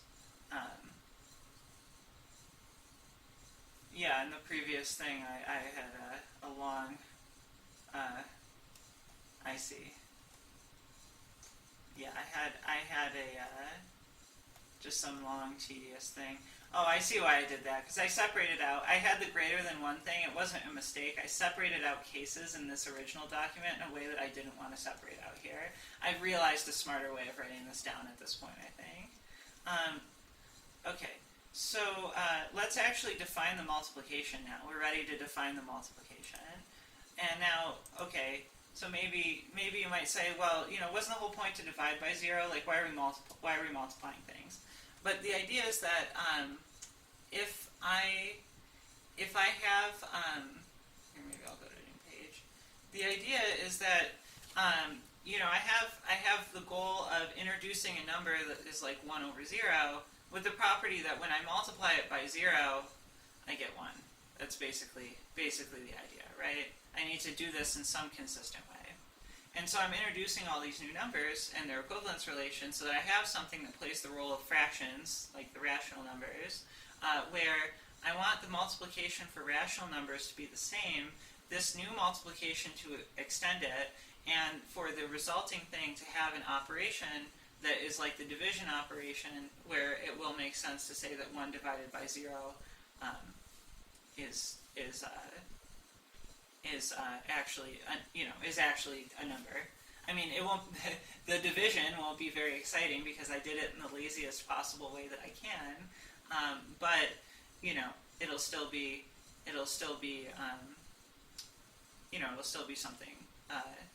something reasonably interesting. And I now realize actually, okay, maybe I was being a little overzealous. What I actually did was I defined a multiplication that extended the rational number multiplication and did this. And I do have divisions where you can divide by 0, but I now realize I need to actually be able to define divisions where you can do like 1 over 0 divided by 3 over 0, for instance. And in general, I'm not sure that I actually have this. So, so I did extend the number system in a way that made this occur. And so that's still a good example for my free algebra discussion. But then you might say, but you still, you cheated a little bit because you still really didn't fully make it so that you could define division. Like here you might guess maybe this should be like, maybe somehow this should be like 1/3, right? But for other things it maybe is a little bit less obvious, like what should 1 over 0 sub 6 divided by 3 over 0 sub 8, what is that supposed to be? Should maybe a certain number of zeros cancel or whatever? Or you could ask well, is there something that I can multiply by 3 over 0 sub 8? If I want to multiply this by, x and get, 1 over 0 sub 6, is that possible to solve? I actually haven't even thought about this in a long time. So I still have, I know for sure what I did before is a good example, but I don't know if this additional question is answered. So maybe I'll leave that as a thing for further exploration, because I just want to use this as an example for getting into some abstract algebra. But yeah, I don't think I'm going to fully get into that, and I'm also not going to get into adding these things, because then you can ask, well, what about 1 over 0 plus 6 over 0 sub 2 or whatever, and what's going on with that? I'm not going to answer that. I claim that if you understand my explanation of the system that I'm introducing here, then you'll have a much stronger handle on understanding all such extensions as well, as far as dealing with what if there's still division problems that I can't solve in the new system. What if I want to add things? How does adding things work? I claim that understanding this general principle for going from the rational numbers to making these things, once you understand that principle, you'll pretty much understand how to do these as well, at least in principle. It still might take some effort, but you will understand the basic idea. And maybe now is also a good time to mention, I had one other thing that I wanted to reference, and I wondered if anyone would make a comment about it or say something in the comments on the YouTube video. I have seen one thing related to division by 0 that wasn't just taking a limit or something you'd see in calculus with infinitesimals or whatever. And so that thing is, it's this Wikipedia page. Here, let me bring this over.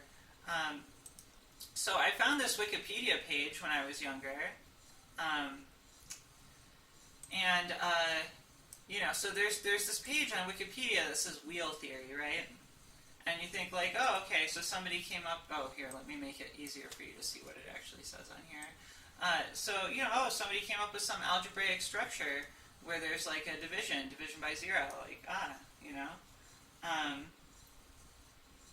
Oh yeah, that's actually a good comment about the number system with units. Units actually do obey all of the properties of the basic operations. You can formalize. You can formalize this in various ways, but basically units act like variables. That you can divide by. And so, like, you can do arithmetic with units. It's just that meters and kilograms don't add together because they're different variables. It's like asking what is x plus y, where x and y are just variables. It's just x plus y, and that's it. Even if you do calculus with units, actually, you will get you'll get answers that make sense if you actually use the units in the operations of calculus as well. Like if you treat them, when you do integration and differentiation, if you follow through with what the units would be from the limit definitions, you'll see that the units actually come out correctly. The derivative of velocity really is acceleration, and you can actually see like the extra like seconds coming down into the denominator. Like it all works out. It just totally works out. So yeah, it's just you can't add meters and kilograms together because they're different. They're just different things. Yeah, and don't ask me to give an intuition for what happens when you get like seconds to the 3/2 power or something. I don't know what to tell you about that. Okay, but so there's this wheel theory thing, and I'll post a link in case you want to mess around and you don't feel like searching it up on your own. I'll post a link in the chat too. It'll be in the description of the YouTube video. So I found this years ago, a million years ago. I found this, and I was like, somebody came up with a. Oh yeah, it's really crazy. Nice. So I found this like a million years ago, and I was like, somebody did something like this. But then I realized, they're cheating even harder than I am, I think, because they're actually just defining this unary operation that's like the inverse of something, basically, like the inverse of something, although it's not, in general, the multiplicative inverse. And, so for them, like, 1/0 and -1/0 look like they're supposed to be like the same, the same kind of thing or something like this, So I had seen this, and I thought, maybe people won't be interested in my thing. I don't know. But then, I was looking at this before I started this stream, and I was like, what's going on with this page? And if you look at this,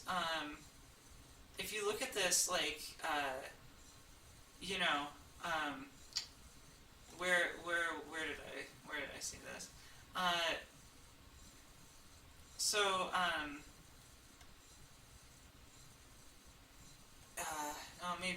Maybe it was further up. Yeah, so it's like the link appears to be a reference of a forthcoming article by the contributor. This is in 2004. Cursed units. Yeah. I should really find that. Wow. Square root of a kilometer. I don't know about the intuition behind that one, but that would be interesting to see for sure. So there was an actual paper published, and it looks like the author actually did create the Wikipedia page here. They didn't realize that you can't just make an article about your own paper, and it seems like this was never really picked up, and so there's some speculation about it here in the talk page, but it's kind of just here's the comment I wanted. Somebody asked how does it clarify the question of division by zero? Someone else added a couple more sources, and then said, but to be honest, I suspect this article doesn't meet Wikipedia's notability standards. And honestly, I think I might agree, not because I have any animosity towards this other, kind of answer to this question, but just because, there's a lot of obscure things like this in math that, don't have a Wikipedia page because there's literally just one or two papers and it's not really developed very well. And there's things that are extremely developed that don't even have Wikipedia pages yet, so, that's the reason that this thing has low priority. And I think really the main reason it still exists is just because no one's bothered enough to propose it for deletion. So I mean, there is at least this one other thing, but unfortunately, it's not really. There's not much more to it than this. Anyway, I'll continue with mine, which also happens to be a better example of giving us something which is we can think of in terms of free algebras and presentations. That other thing can be thought of as some kind of thing like that too, but the unary division just seems like not. I'm not as big of a fan of it because you don't want to make 1/0 -1/0. the same. Okay. So, alright, so anyway, now that I'm done talking trash about that, I guess, let me get back to this. Alright, and so, also if you're searching, be careful too, because the word wheel is used in a number of different contexts, in like graph theory, and I think also maybe in homological algebra. There's the word wheel gets used in a couple different ways in math. And no, I don't mean like wheel prove this now. I mean like, you know, the wheel that like is on a bike or something. Well, okay. So I have an equivalence relation, but I need to tell you how to multiply. And just like multiplying fractions, I need to tell you how to multiply in a way that's compatible with that equivalence relation. Well, you know, maybe before I do that, what I'll say is, I'll actually define the number system that I want to talk about. So, proportional.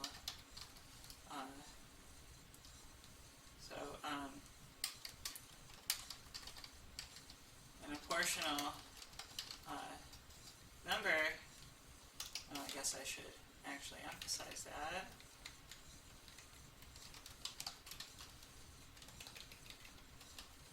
So an apportional number is a member of the, well, I guess I'll say it this way, is an equivalence class of pairs from n under the null equivalence relation.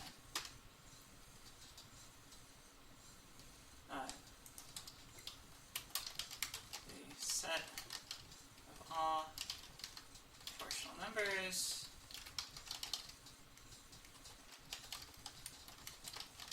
is thus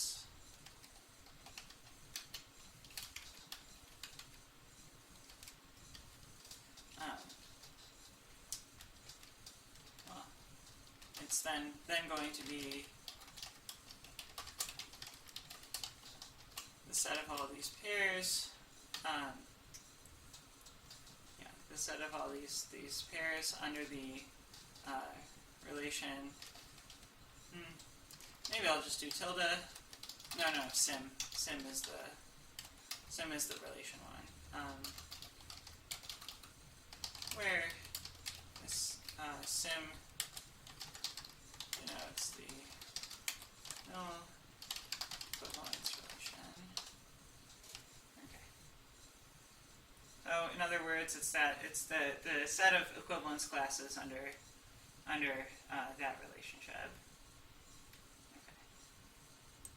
So basically, I can pick any rational number and any number of times to divide it by 0, and that's going to be a representative of some equivalence class. It's the equivalence class that contains itself, and well, maybe just itself, or depending also possibly some other representation. If there's a 0 in the numerator, or if it's 1 over 0 some number of times, then it could be represented also as 0 over some other number of zeros. Okay, so those are our apportional numbers. And so, as with rational numbers, we often write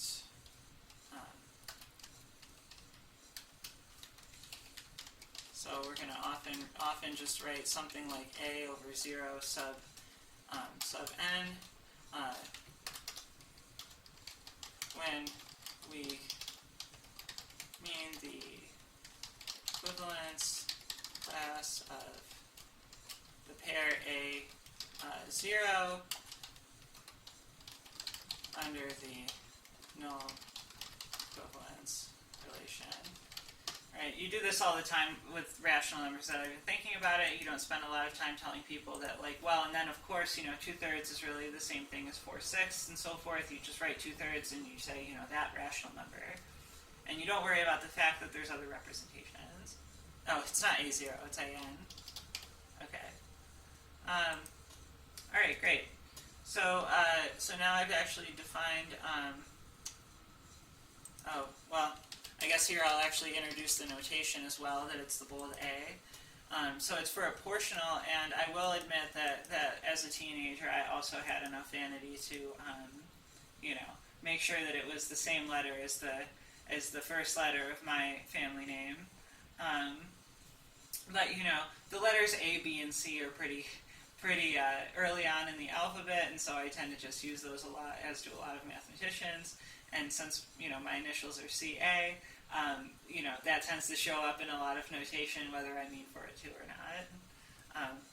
But that's fine. Okay, so so now we actually have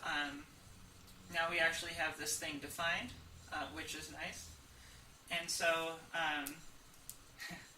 I'm not allowed to name them Aten numbers. Only other people can do that. Yeah. It's actually slightly improper for me to even suggest it by way of notation, but, you know, I was young, and I didn't know any better. Okay, so I'm already thinking this write-up is a lot prettier than what I wrote when I was a teenager, but I'm also assuming a higher level of knowledge, because when I was writing as a teenager, I was writing for my level of knowledge, which was not this.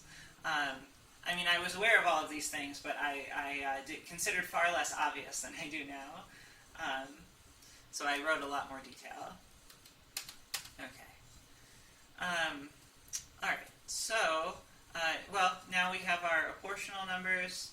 Now I have to tell you how to multiply. So now I have to give you this definition. Yeah. So I'm going to show you the definition of multiplication, and then I'm going to do one other thing, which is maybe a little bit of a surprise, because it's related, but it's not just division by zero. Yeah, probably. Yeah, okay. Maybe since there's a comment about this, maybe I'll actually try to address it. Yeah, I mean, probably, you know, we can't really find a good answer to this question. If you think of these as like infinite quantities, there is, of course, a geometric interpretation, as you might imagine, where every time you divide by zero, you go up a level of infinity, kind of like dividing by an infinitesimal in like the hyperreal number system or the surreal number system. You know, you can interpret it that way, and yeah, probably we'll need something like infinitesimals in order to be able to do this. Like, okay, maybe even starting with something simpler than solving this equation. Is there a solution to if I want to take 1 over 0 and multiply it by something and get 2? Is that possible? Or in other words, what is the meaning of 2 divided by 1 over 0? Like, what do we want to think of that as representing? Well, so here's the thing. If I do 1 over 0, okay, if I do 1 over 0 times, like, 2/3, like just the usual fraction, the idea is that I want that to just come into the numerator and be like 2/3 over 0. But if I multiply 1 over 0 by like 4 over 0, I believe the way that I ended up setting this up was that this becomes like 4 over 0 sub 2. I believe that I had these. No, I don't think that's what I wanted. I believe that I think I did it horizontally somehow. Okay, I actually have to look at my own definition to remember, which is what I was going to write down anyway. Let's see.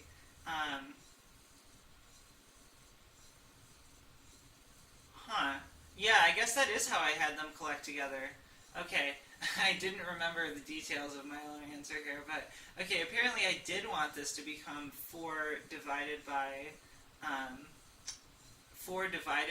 0 sub 2. So as in, like, I have 2 zeros in the denominator, so I'm going to make this 0 sub 2, and I multiply the 1 and the 4.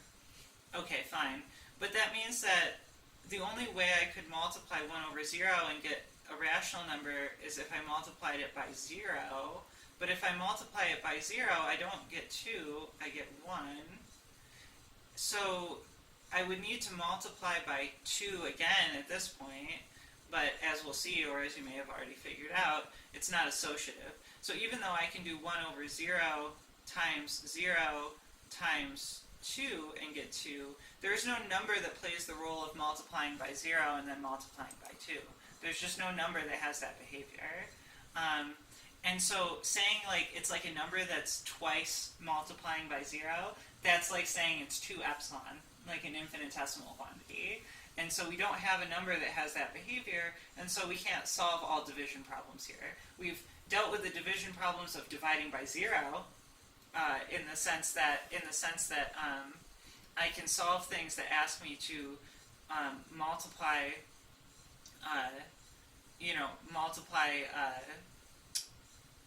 well, how do I say this? Multiply 0 by something and get something else. I can solve those. So in other words, the division problems that we've made doable are the division problems that look like 0 times x equals just any one of these apportional numbers. Anything I choose, like negative, 3/7 or 0 sub 8, whatever. I can always solve this because then I just divide by 0 again and I get negative 3/7 over 0 sub 9.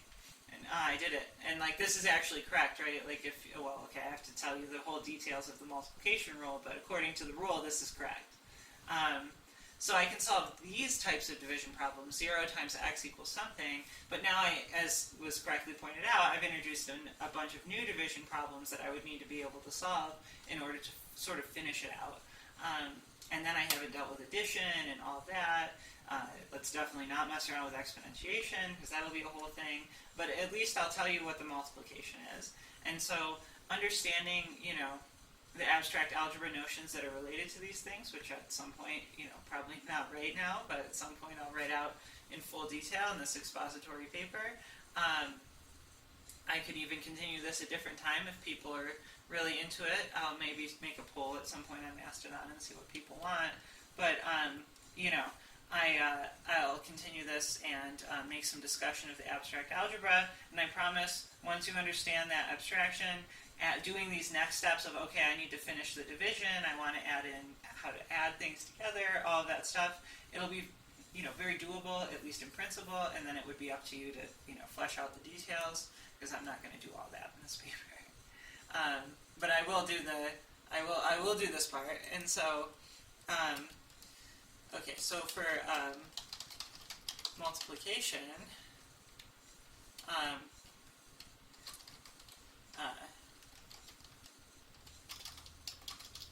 guess I'll say the product of two proportional numbers. And now I'm going to use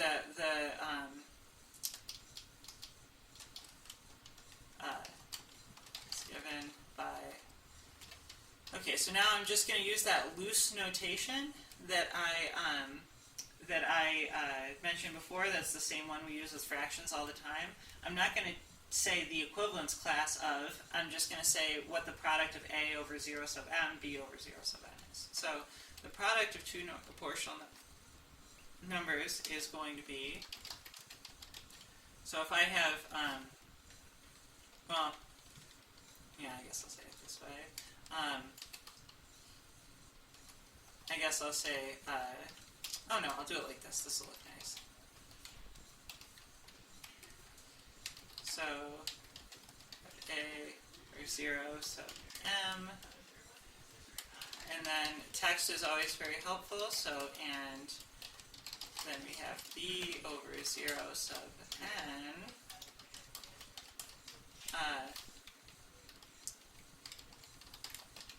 where a and b are rational, and m and n are natural. This is given by, well, this times this, and now I'm going to have a bunch, and now I'm going to have some cases. Okay, so this is going to be defined to be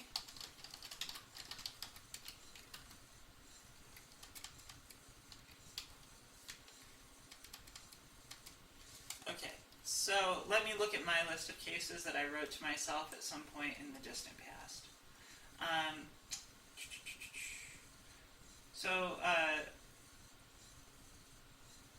Yeah, let's see. So first of all, I said the obvious thing, which is the product of two rational numbers is rational. Here, let me actually do what I would do in real life here, and write down what the cases are that I have. Okay, so first of all,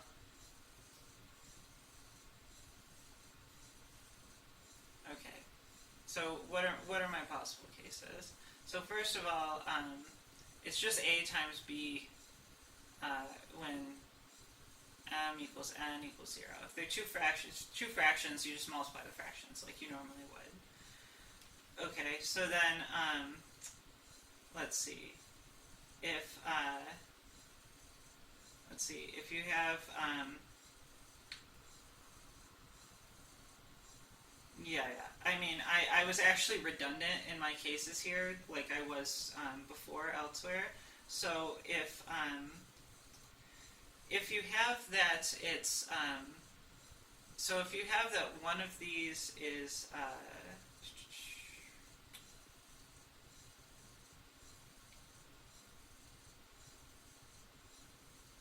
okay. Okay, I see. So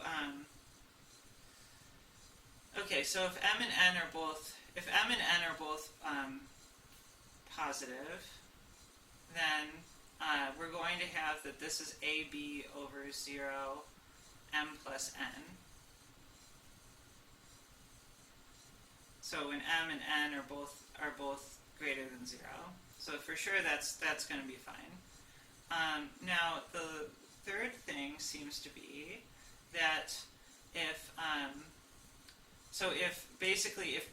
if b over 0 n is actually just 0, then I'm going to get a over 0 m minus 1 when so when b is 0 and n is equal to, or well, maybe I'll just say it this way, when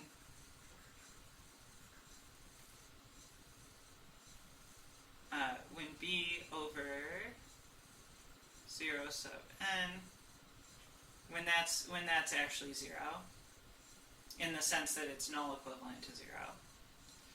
And then similarly, I didn't leave enough room for myself. Similarly, well, I'm going to also want b over 0 sub n minus 1 when a over 0 sub m is null equivalent to 0. So basically, the 0, if I have like 3 over 0, times 0, then I get 3. If I have like 2 over 0 6 times and I multiply by 0, it's 2 over 0 5 times. So that's what these last two cases are. Yeah. So now the only question is this actually comprehensive? Does it actually define the product of everything? Oh yeah, like excellent question or comment. Yeah, what about if a is equal to b is equal to 0? Because I might have missed a case, right? Like it's possible somehow that these don't cover all the possible cases. Well, if a and b were both equal to 0, then there would be a way of expressing so I guess then, if a and b were both equal to 0, if I did like 0 over 0 sub 2, and so it's so this is either not actually defining a multiplication if I missed a case, and if I covered a case more than once, then it wouldn't necessarily be well defined. I have to make sure of all of these possibilities. I have to make sure that this is actually a well-defined operation. So that takes a proof, which I won't have time to write out, and I may also, maybe I'll chunk it up, but I'll put it as maybe some kind of exercise. I mean, if it's too big, then maybe I'll somehow guide the reader into doing the different parts of it. But so, like, what if I have 0 over 0 sub 2 times 0 over 0 sub 6? Well, one way that we can do this is by saying, okay, I really need a new page, I think, is what it's saying. Okay, so 0 divided by 0 2 times 0 divided by 0 6 times. One way I could do this is say, this is really 1 over 0 times 1 over 0 5 times. And by the rule I said before, that should be 1 times 1, which is 1 over 0, okay, 6 times, like that. Okay, so that should be that. But on the other hand,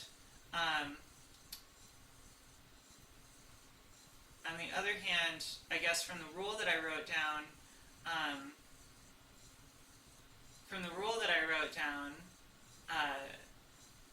here I'm going to have that 0 times 0 is 0, and 2 plus 6 is 8. 0 over 2 plus 0, yeah, so okay, so this is, now 0 over 7, 0 over 0 sub 7. Oh, well, or 1 over 0 sub 7, rather. Yeah, okay, so I need a constraint, which I think I realized previously, but just did not put in. Okay, so these are not equal to each other. So in order to escape this problem, the problem, of course, is with things that have 0 in the numerator. And so, I guess I had my list of cases up here. Okay, so when m and n are positive, I'm now realizing I think I don't actually need when m and n are positive, because even if they were both 0, that would just reduce to this case. If one of them even was, if one of them was 0, then I could have something like this actually just being the rational number 0, and so that multiplication would cause me a problem. So I need at least one of m and n is 0.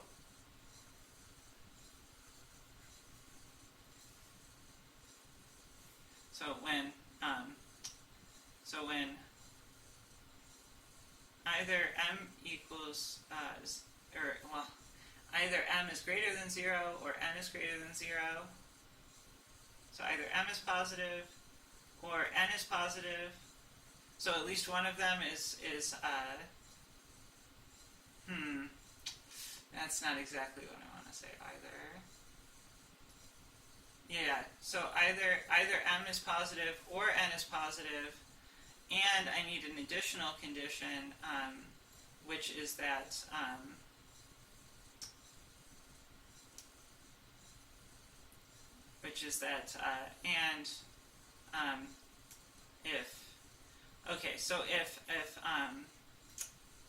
if m equals 0, no, there's a better way.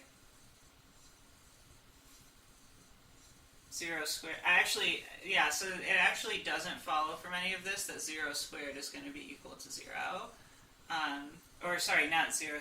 It doesn't follow that it's not equal to 0. 0 squared is still 0, because it falls into this case. Okay, so here, I think I'm going to reorganize my cases slightly. So I want if one of these two things is equivalent to 0, then I want that 0 to just cancel.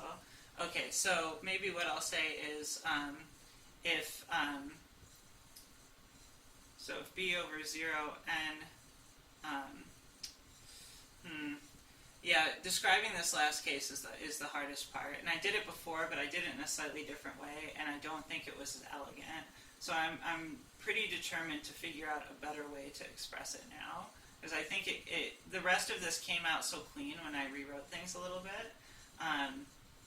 I think that this is gonna come out quite nicely too.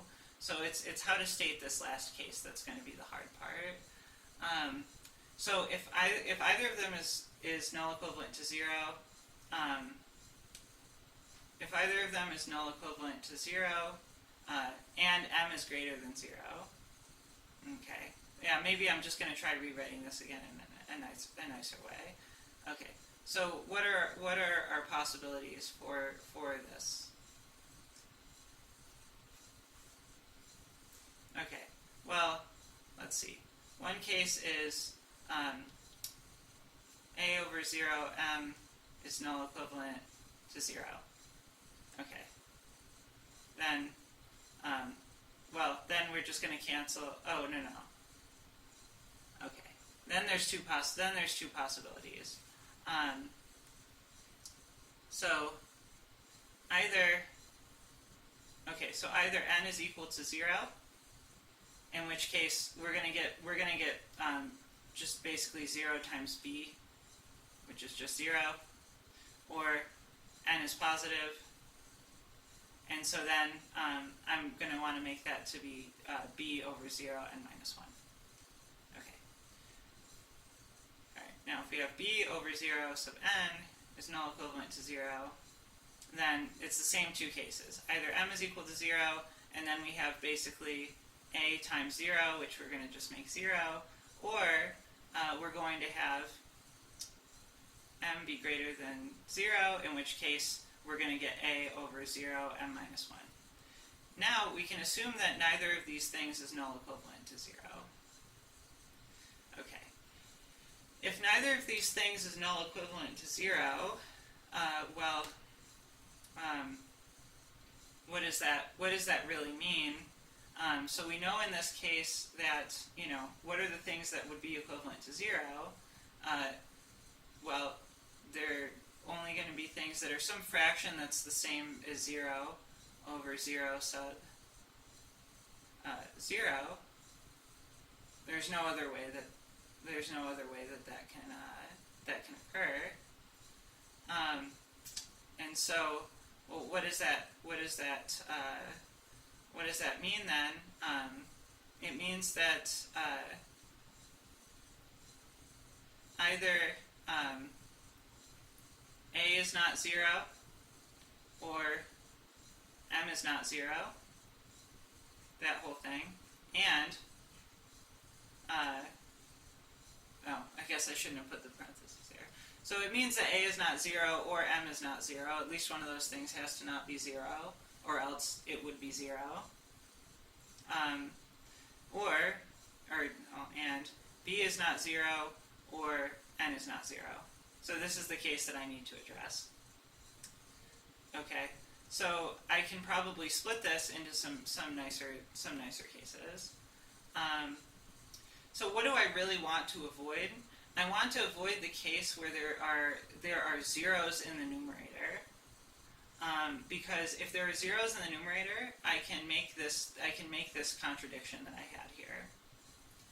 But I actually don't need to define the multiplication for things with zeros in the numerator at all. And this was the trick that I realized when I was younger too, I think, was that because these are null equivalent to this, and this would be defined by a rule for things that didn't have zeros in the numerator, I actually can just make case 3 about, I can just assume that a is not equal to 0 and b is not equal to 0.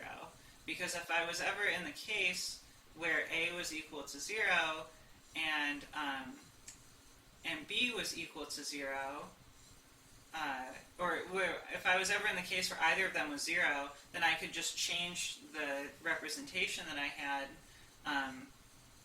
to make to make something that was not like that. So in other words, I can always assume that that a and b are non-zero, and also, by the way,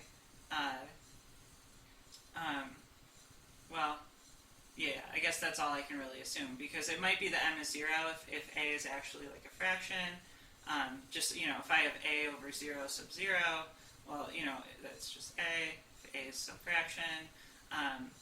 But I don't care about that, I guess. Yeah, that's not going to be a problem. Yeah, so this is, oh, hey, okay, so I guess first of all, as far as nice properties, this at least is a well-defined system that contains the multiplication of the rationals and has a number that is like 1 over 0, where when you multiply by 0, you get 1. So it's certainly not associative, and actually one of the interesting things, I mean, it's not hard to prove, but it turns out no such system can actually be associative that has something like this going on. And that was a pretty cool realization for me when I was younger and I first realized this. But then the place that I'm going to go from this is I'm going to say, okay, so now I've given you an example where I've taken the rationals and I've added a new number, like 1 over 0, and I've somehow given you a well-defined operation where I've given you a well-defined operation which extends the multiplication of the rationals and also has that this equation happens. There's a new number that I multiply by 0 and I get 1.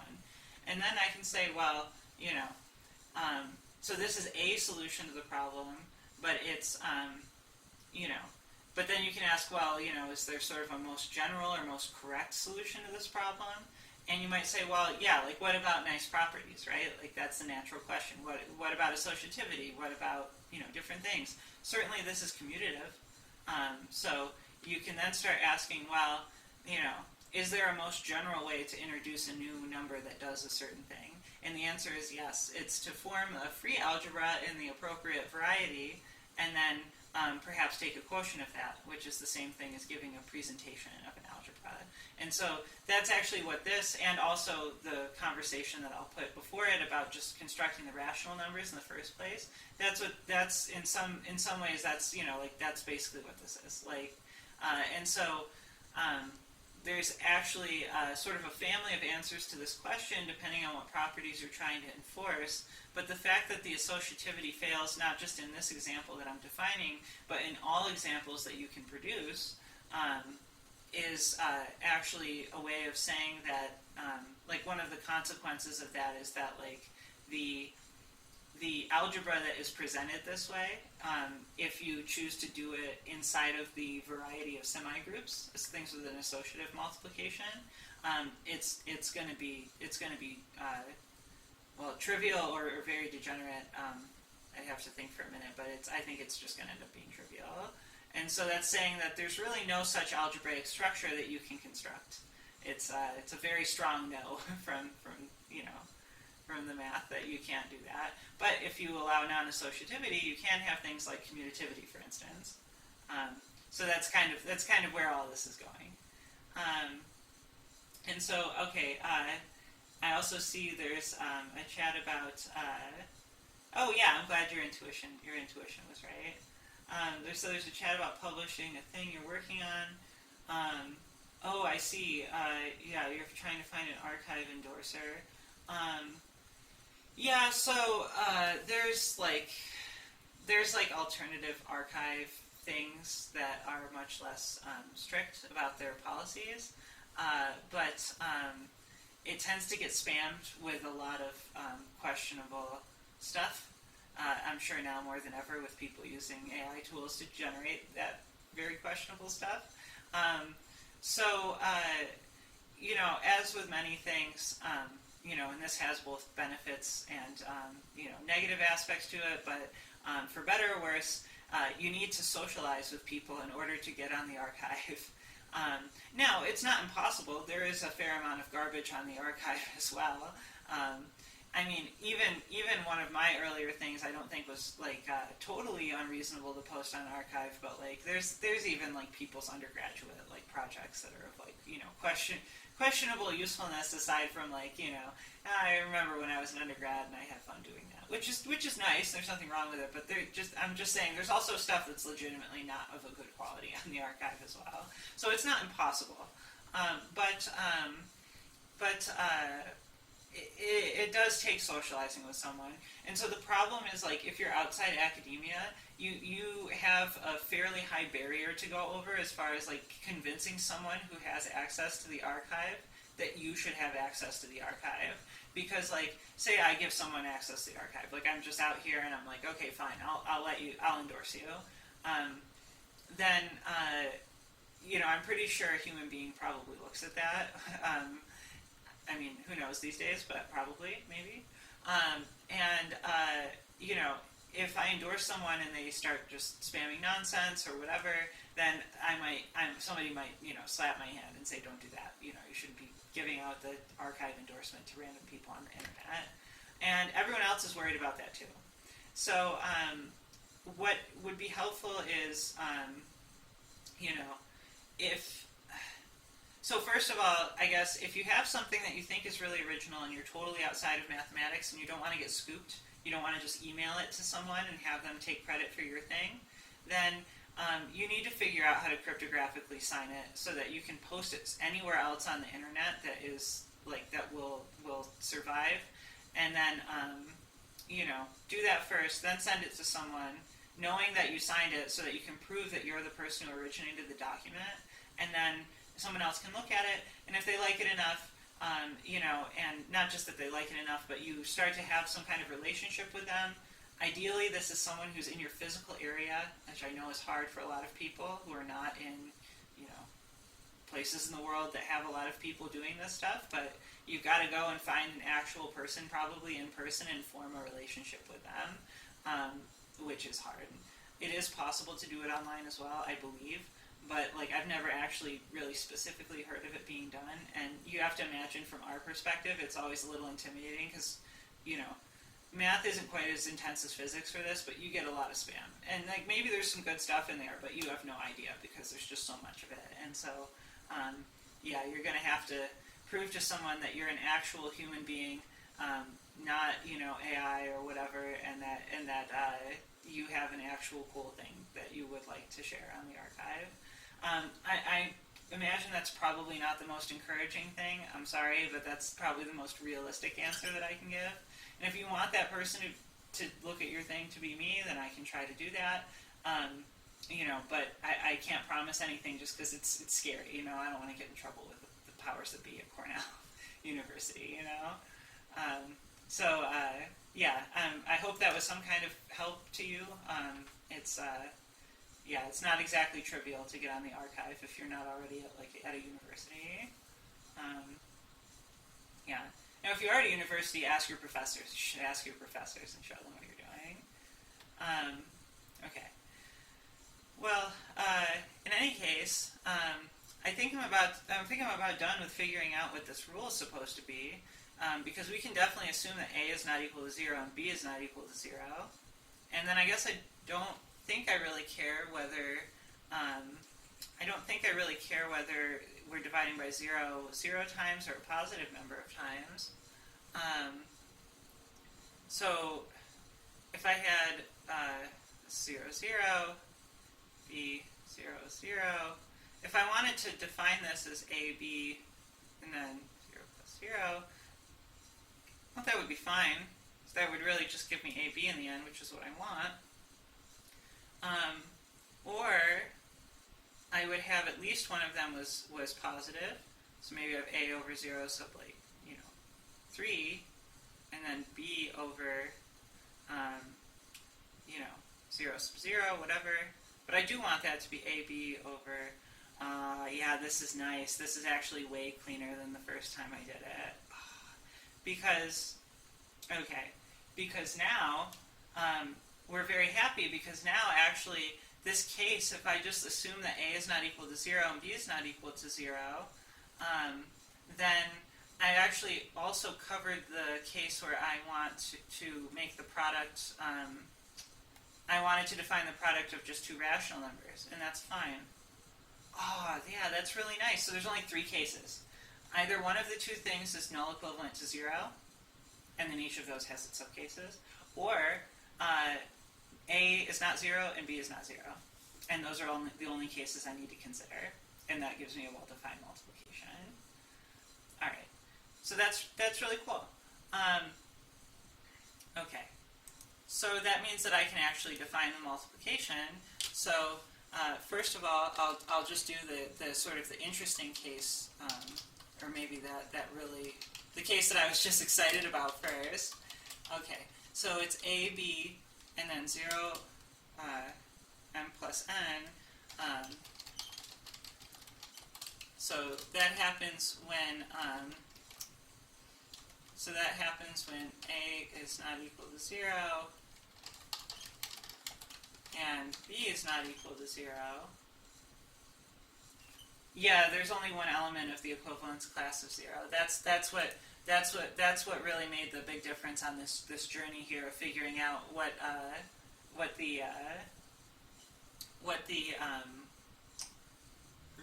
figuring out what the cases are supposed to be, because the only way we could have is the actual, like, the rational number 0 is if we had 0 over 0 sub 0, because otherwise we would, there's no way that we could get it, because if we had something over 0 sub 1 or 2 or whatever, putting 0 over that would not get us the number 0 in the numerator in the end, and yeah, there's just no way. There's nothing else that can be equivalent to 0.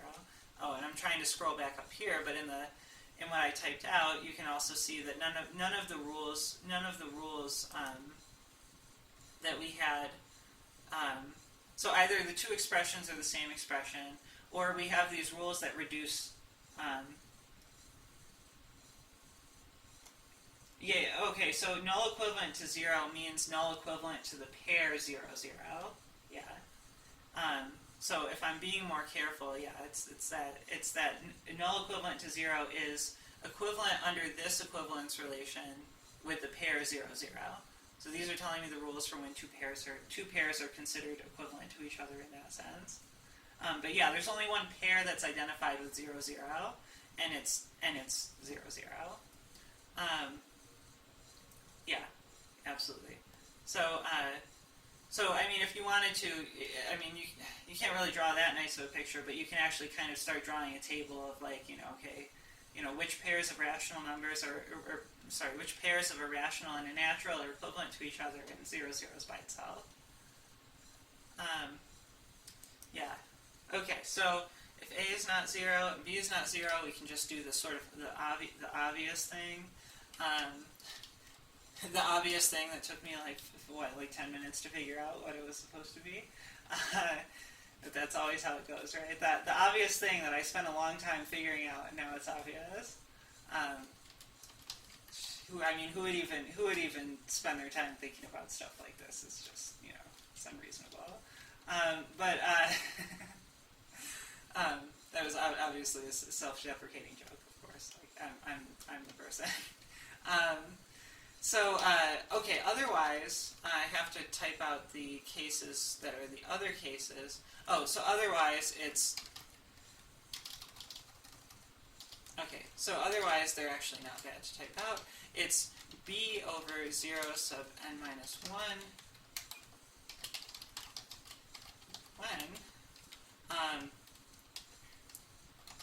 when a over... Oh, I see what you're saying is null equivalent to 0. Yeah, so I can just give the conditions on a and m. Right, exactly. Thanks for pointing that out. Yeah, exactly. So I don't need to say is null equivalent to 0. I can just say when a is equal to m is equal to 0, and okay, so it's equal to that when a equals m equals 0, and finally a over 0 m minus 1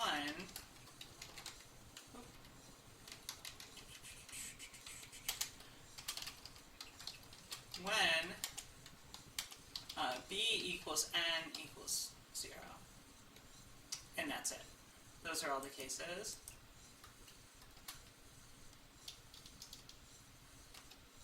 Just put a period there, even though it seems angry about it.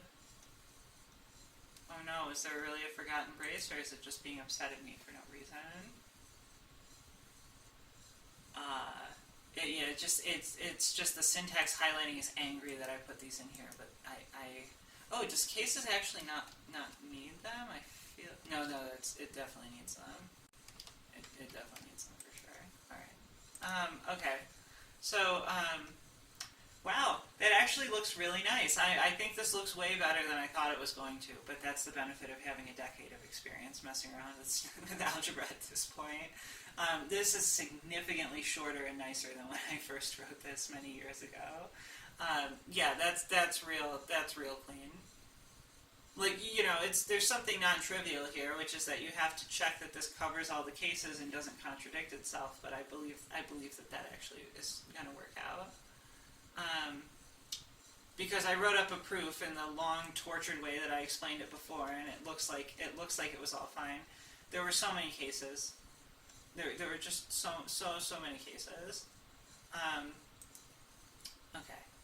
Well, this is going to be much nicer. I'm very pleased with this. Okay, so we now have a multiplication rule that extends the rational multiplication. It kind of feels like it makes sense. Dividing by 0 a certain number of times is like the level of infinity that we're on, and you know, the arithmetic kind of works the way that you'd expect with multiplication. So yeah, I think that I'm happy with this, and that this is cool.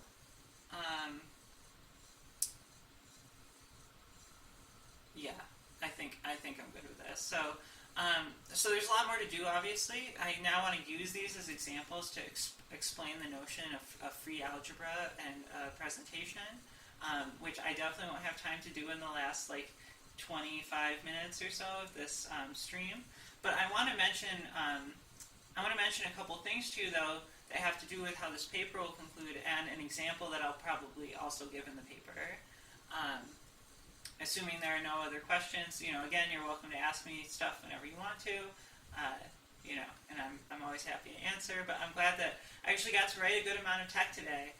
So you got to see me actually writing tech.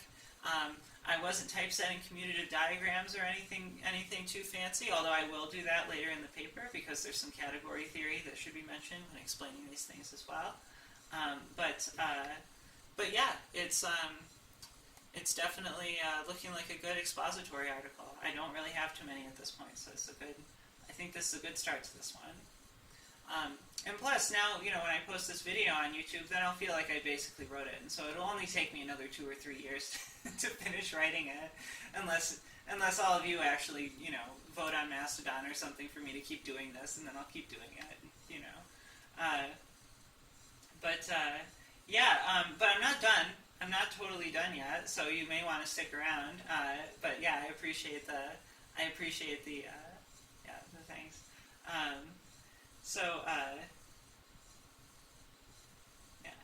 How well it would work to require the numerator to be non-zero and add a new special element for 0. I'm not sure what you mean by that. Like, just saying that, like, there's oh, like you're okay. Just demanding. Oh, I understand what you mean now. Yeah. So the things in question are pairs where the numerator is a non-zero rational number and the denominator is a natural number, but there is one additional special thing, which is 0. Yeah, I think that maybe Lean will be happier with that. I mean, this is an equivalence relation, but I guess the question. So yeah, with these types of proof assistance, the question turns into: did I give the definition in the correct way so that I can actually use the tactics that I know how to use in order to do the thing? Because sometimes, like, just giving the definition in the proper way will change it from being that, like, it seems like it can't be done to, like, it's trivial to use, like, the basic commands that you know in order to make it, go through the proof. So yeah, because this is a little bit of a finicky thing with the cases, it may be that you need to kind of do something that's a little bit creative to make sure that it goes through the right way.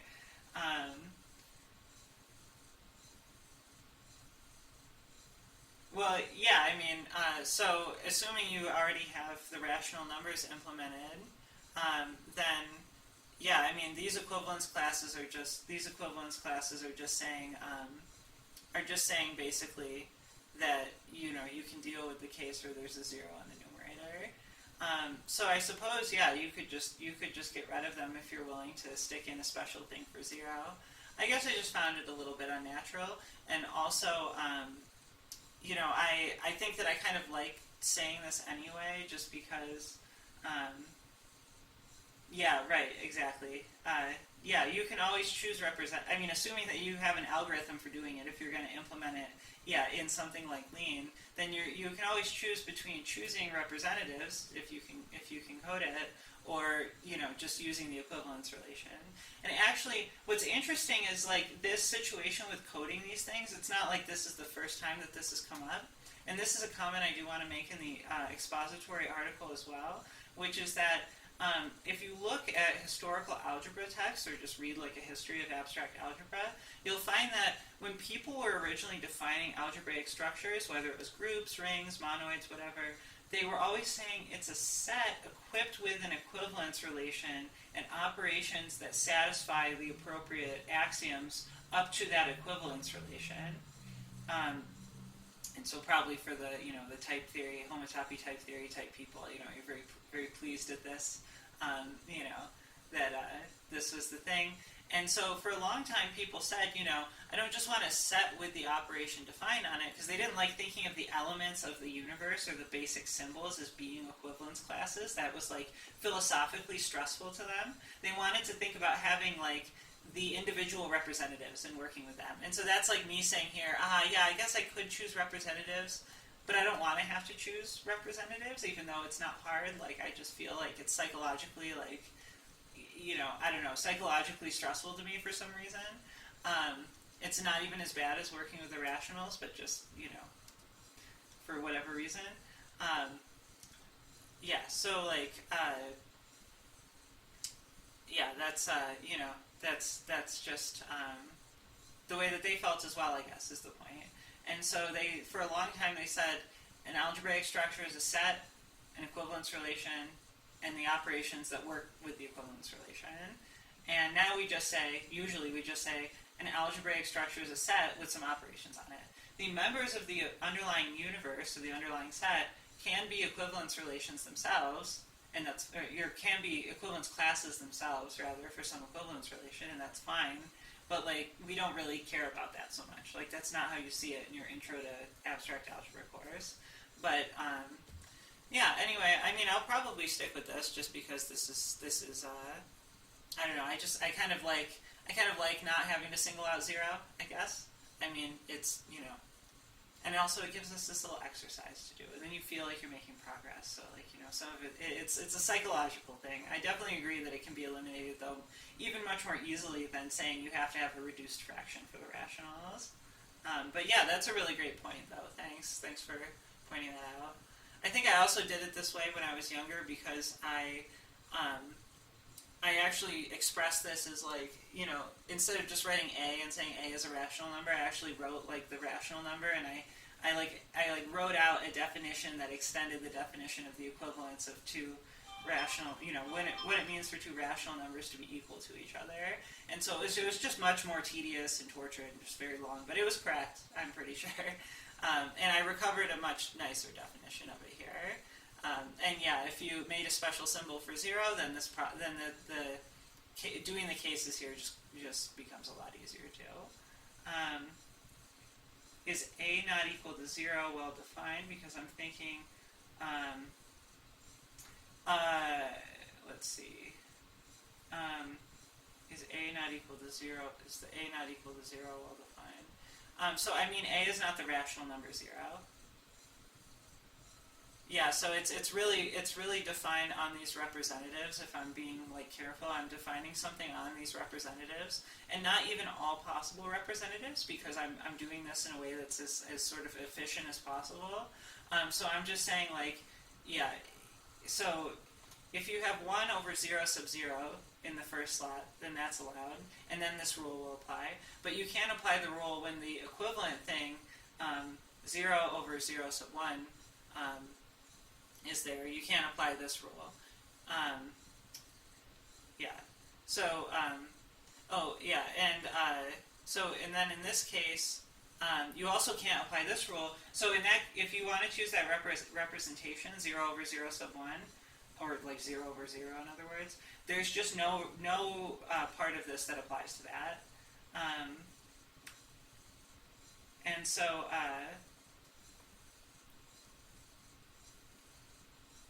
so there's non-zero numbers where a equals 0, but then it's just that I don't want to apply this definition to that representative, but that's okay, because as long as I tell you how to multiply at least, for each pair of equivalence classes, I tell you how to multiply at least one thing from each equivalence class with the thing from the other equivalence class, then I'm done.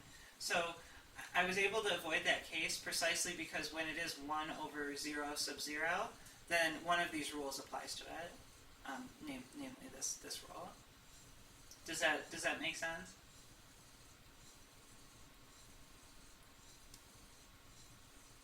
Oh, okay, good, yeah. And then as was mentioned, if you choose to eliminate equivalence classes by just choosing representatives, basically not allowing the things that have 0 in the numerator and making a special thing that is the number 0, like the actual number 0, then you'll still have some cases, but the cases will be more obvious because there will be two things like this where A and B cannot be 0, and you have this definition, and then you'll have the other definition for when one of these things is the actual number 0, and then it's just kind of a matter of it's a little bit of a matter of notation at that point. But okay, so we have our multiplication, and now I'd like to kind of wrap up by mentioning a little bit of where this is going, and also I'm going to introduce something new that I'm not going to do in too much detail, but I'm going to also leave you with a short film that I think was interesting that is part of what gave me the idea for this last thing that I'll talk about. So you might say, well, all right, that was all fun, and we fiddled around with a bunch of things that were like fractions of zeros in the denominator. Feel pretty good about that at this point. But it's reasonable to say, well, what if we just introduced a number? Yeah, I'm not going to show the film. I'm just going to give a link to it and advertise. But it's not my film. It's somebody else's film from a long time ago.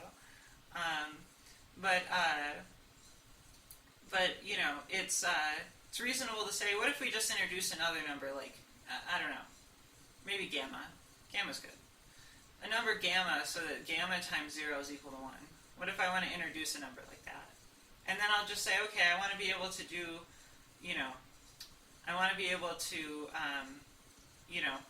do multiplication with something that has this behavior. Well, as was pointed out, if you do this, you get 1 times 0, which is 0, but if you do it the other way, you get gamma times 0, which is 1. So this is an associative. But you can say, okay, well, what if I make, and what if I even say that, maybe gamma commutes with 0? Why not, right? Maybe gamma commutes with everything. I'll just say gamma commutes with all rational numbers, So gamma x equals x gamma. Why not? Well, then you can say, like, sort of what's the most general way that I can define a multiplication, where I introduce a gamma like this? Well, presumably there should be, gamma times gamma. There should be something, I can't assume that it's this, gamma times gamma this way. It might not necessarily, it's probably not going to have to be the same thing as this because it's not associative. But maybe that's a question, or should those be the same? What's the most general multiplication that I can introduce so that I have this desired thing? So you can ask about that, and that's basically the notion of once you have the notion of a presentation of an algebra, free algebra, and then a quotient of that free algebra, then you can actually start to talk about how do I freely adjoin a new element to an algebraic structure that has some desired arithmetic property. And that's exactly what we'd be doing here. And so then I would give a more abstract description of what that general process looks like, and talk about the relationship between, maybe this, this, whatever this system is, what is the relationship between this and, what's the relationship between this and the apportional number system that I defined before? Was that really the most general way to do it? As a hint, it looks like maybe this inequality should hold, that it should not be associative like this, but mine was, so maybe it's not the most general.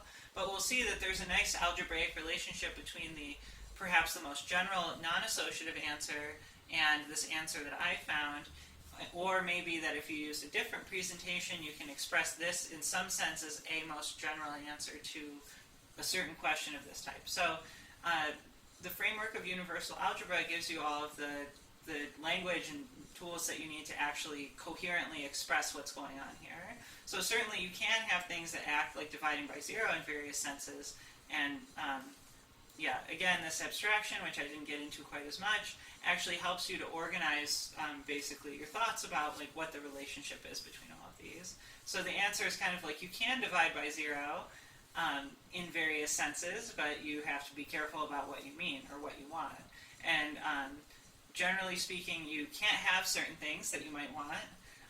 Like you can't have that it's associative and that it has a number like this. It just won't work because then 0 will be equal to 1. Or rather, you can have it, but it will be trivial. All numbers will be equal to all of their numbers.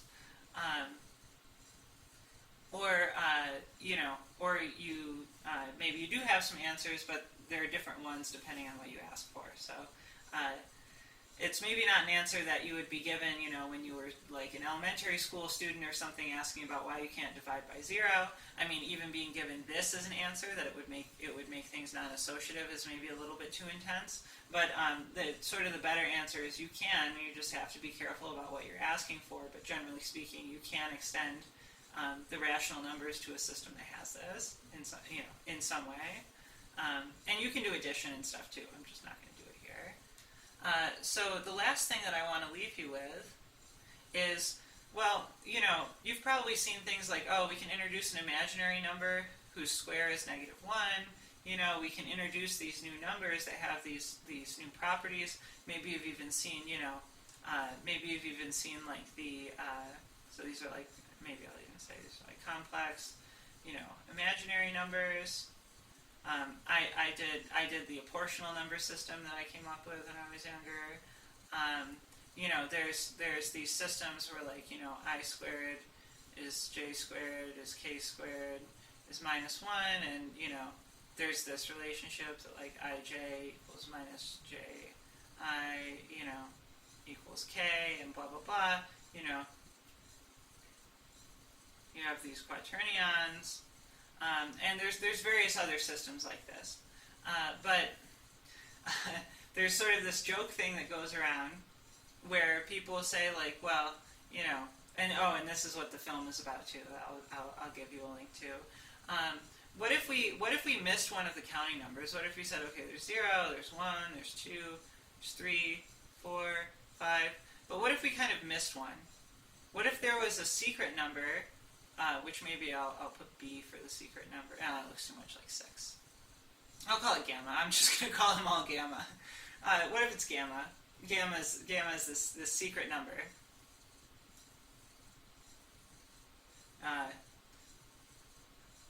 All numbers are gamma. It's just my new number. So this is a secret number. It's a secret number. It's an integer. Okay, it's not really an integer, but like it's a secret integer between 3 and 4.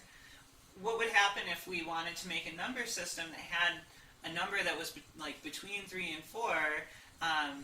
Oh, good. So people know the story. But that still had to follow the arithmetic properties. Then you would know things like, well, 3 plus gamma should really have to be less than 4 plus gamma, for instance, or like well, gamma squared, it should be smaller than 4 squared, so it should be somewhere between 16 and 3 squared, which is 9. And like, you could start deducing all of these different things. There should be numbers like 3 plus gamma, gamma squared. You want it to obey all the arithmetic properties, and this is actually a thing that you can do as well. You can ask that that this is the case. Now, if you also ask that it's the case that 3 plus 1 is equal to gamma, Well, if you had the original definition of addition, you couldn't do that. So again, you have to be careful about what you're asking for. You can introduce a new number like this that has this order relation. Oh, and as a hint, if you choose any number between 3 and 4 that's like a real number that you know, you can do arithmetic with it and call it gamma, and it will have the desired properties. But if you start asking for things like this, or you have some notion of successor, which is somehow not the same as adding 1, like if I have the notion of a successor, maybe 3 plus 1 is still 4, for instance, but maybe I have a notion of a successor that gives me the next number after 3, and maybe that's gamma, and then the successor of gamma is 4. I mean, I could say that, yeah. Or you could take it to be pi if you wanted to.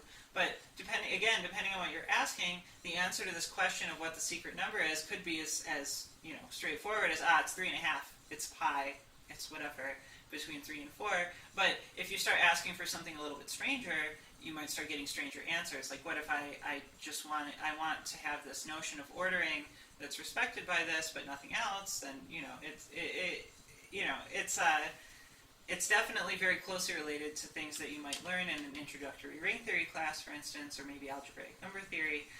But yeah, you can really start to see that, depending on, maybe we say, gamma doesn't have to associate, for instance, under addition or multiplication. You can start to see that there are many systems that can all extend off of the one that you're familiar with. Some of them in ways that are like obvious or familiar, in that really it's just another number like 3.5 or pi. And other ways that are very strange and bizarre, like maybe ones where we don't require that gamma be associative with respect to addition or other such things. And so those will in general give you different structures.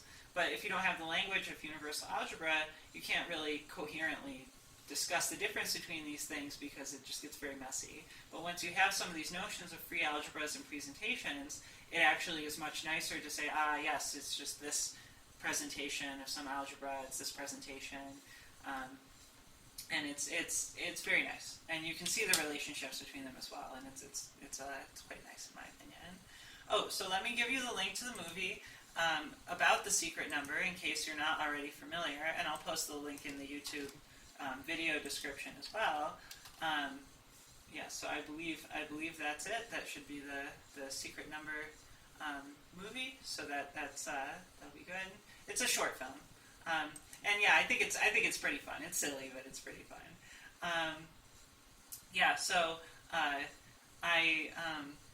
I've pretty much covered what my ideas were for this expository paper. Thanks to my Ko-Fi Streambot. Please, if you can, I'm really trying to make this to be part of like my job, and if any support that you can provide can really help me to do this, especially since I'm sure times are tough for everyone, tough for my family and I too. But if you can, send $5 or $10 or whatever you can. It can be very helpful to encouraging me to still keep doing this as a type of job that I have. And I'm also going to definitely start doing like polls and stuff on Mastodon, maybe to ask people like, do you want to see me working on this paper more? Do you want to see something else? You can let me know, and I'll see what's most popular, and I'll try to really appeal to what people are interested in, as long as it's of course within the parameters of what I can reasonably do in this format. I'm not going to be over here solving an Olympiad problem every 10 seconds or something. So just let me know what you're interested in. And again, just thanks so much for a great first month of streaming. Again, this has just been super fun. It's been really cool. I really, really appreciate all of your support. I feel like just really, it's really gratifying to get to share this with people, because it's something that's very special to me, and I'm really glad that it's something that people are interested in checking out. I think it's just about 9 p.m. for me, so I think I'm probably gonna head out. Absolutely. I'm happy that you're getting to experience math in a more organic way. I think it's really a great compliment to studying in a more traditional fashion, because like that's part of how you learn. Oh yeah, absolutely. Yeah, just well, it's you can for now you can just reference the YouTube video or whatever. I did give you a formal definition, so yeah, just start using the apportional number system, you know, and you'll be proving all sorts of things. I'm sure it'll just be fantastic. I mean, you literally can. I don't know what use you'll find for it, but I'm going to be really excited to see those citations. So yeah, please let me know if you cite or reference this anywhere. I'll be very interested. All right. Well, yeah. Okay. Now I really will head out. Thanks so much again. It's been just super fun, and I'm really looking forward to next time. So I hope that I see you same time, same place, a week from today. So yeah, have a great week and have an awesome day, night, or whatever it is, wherever it is that you are. Yeah. See you later. Bye.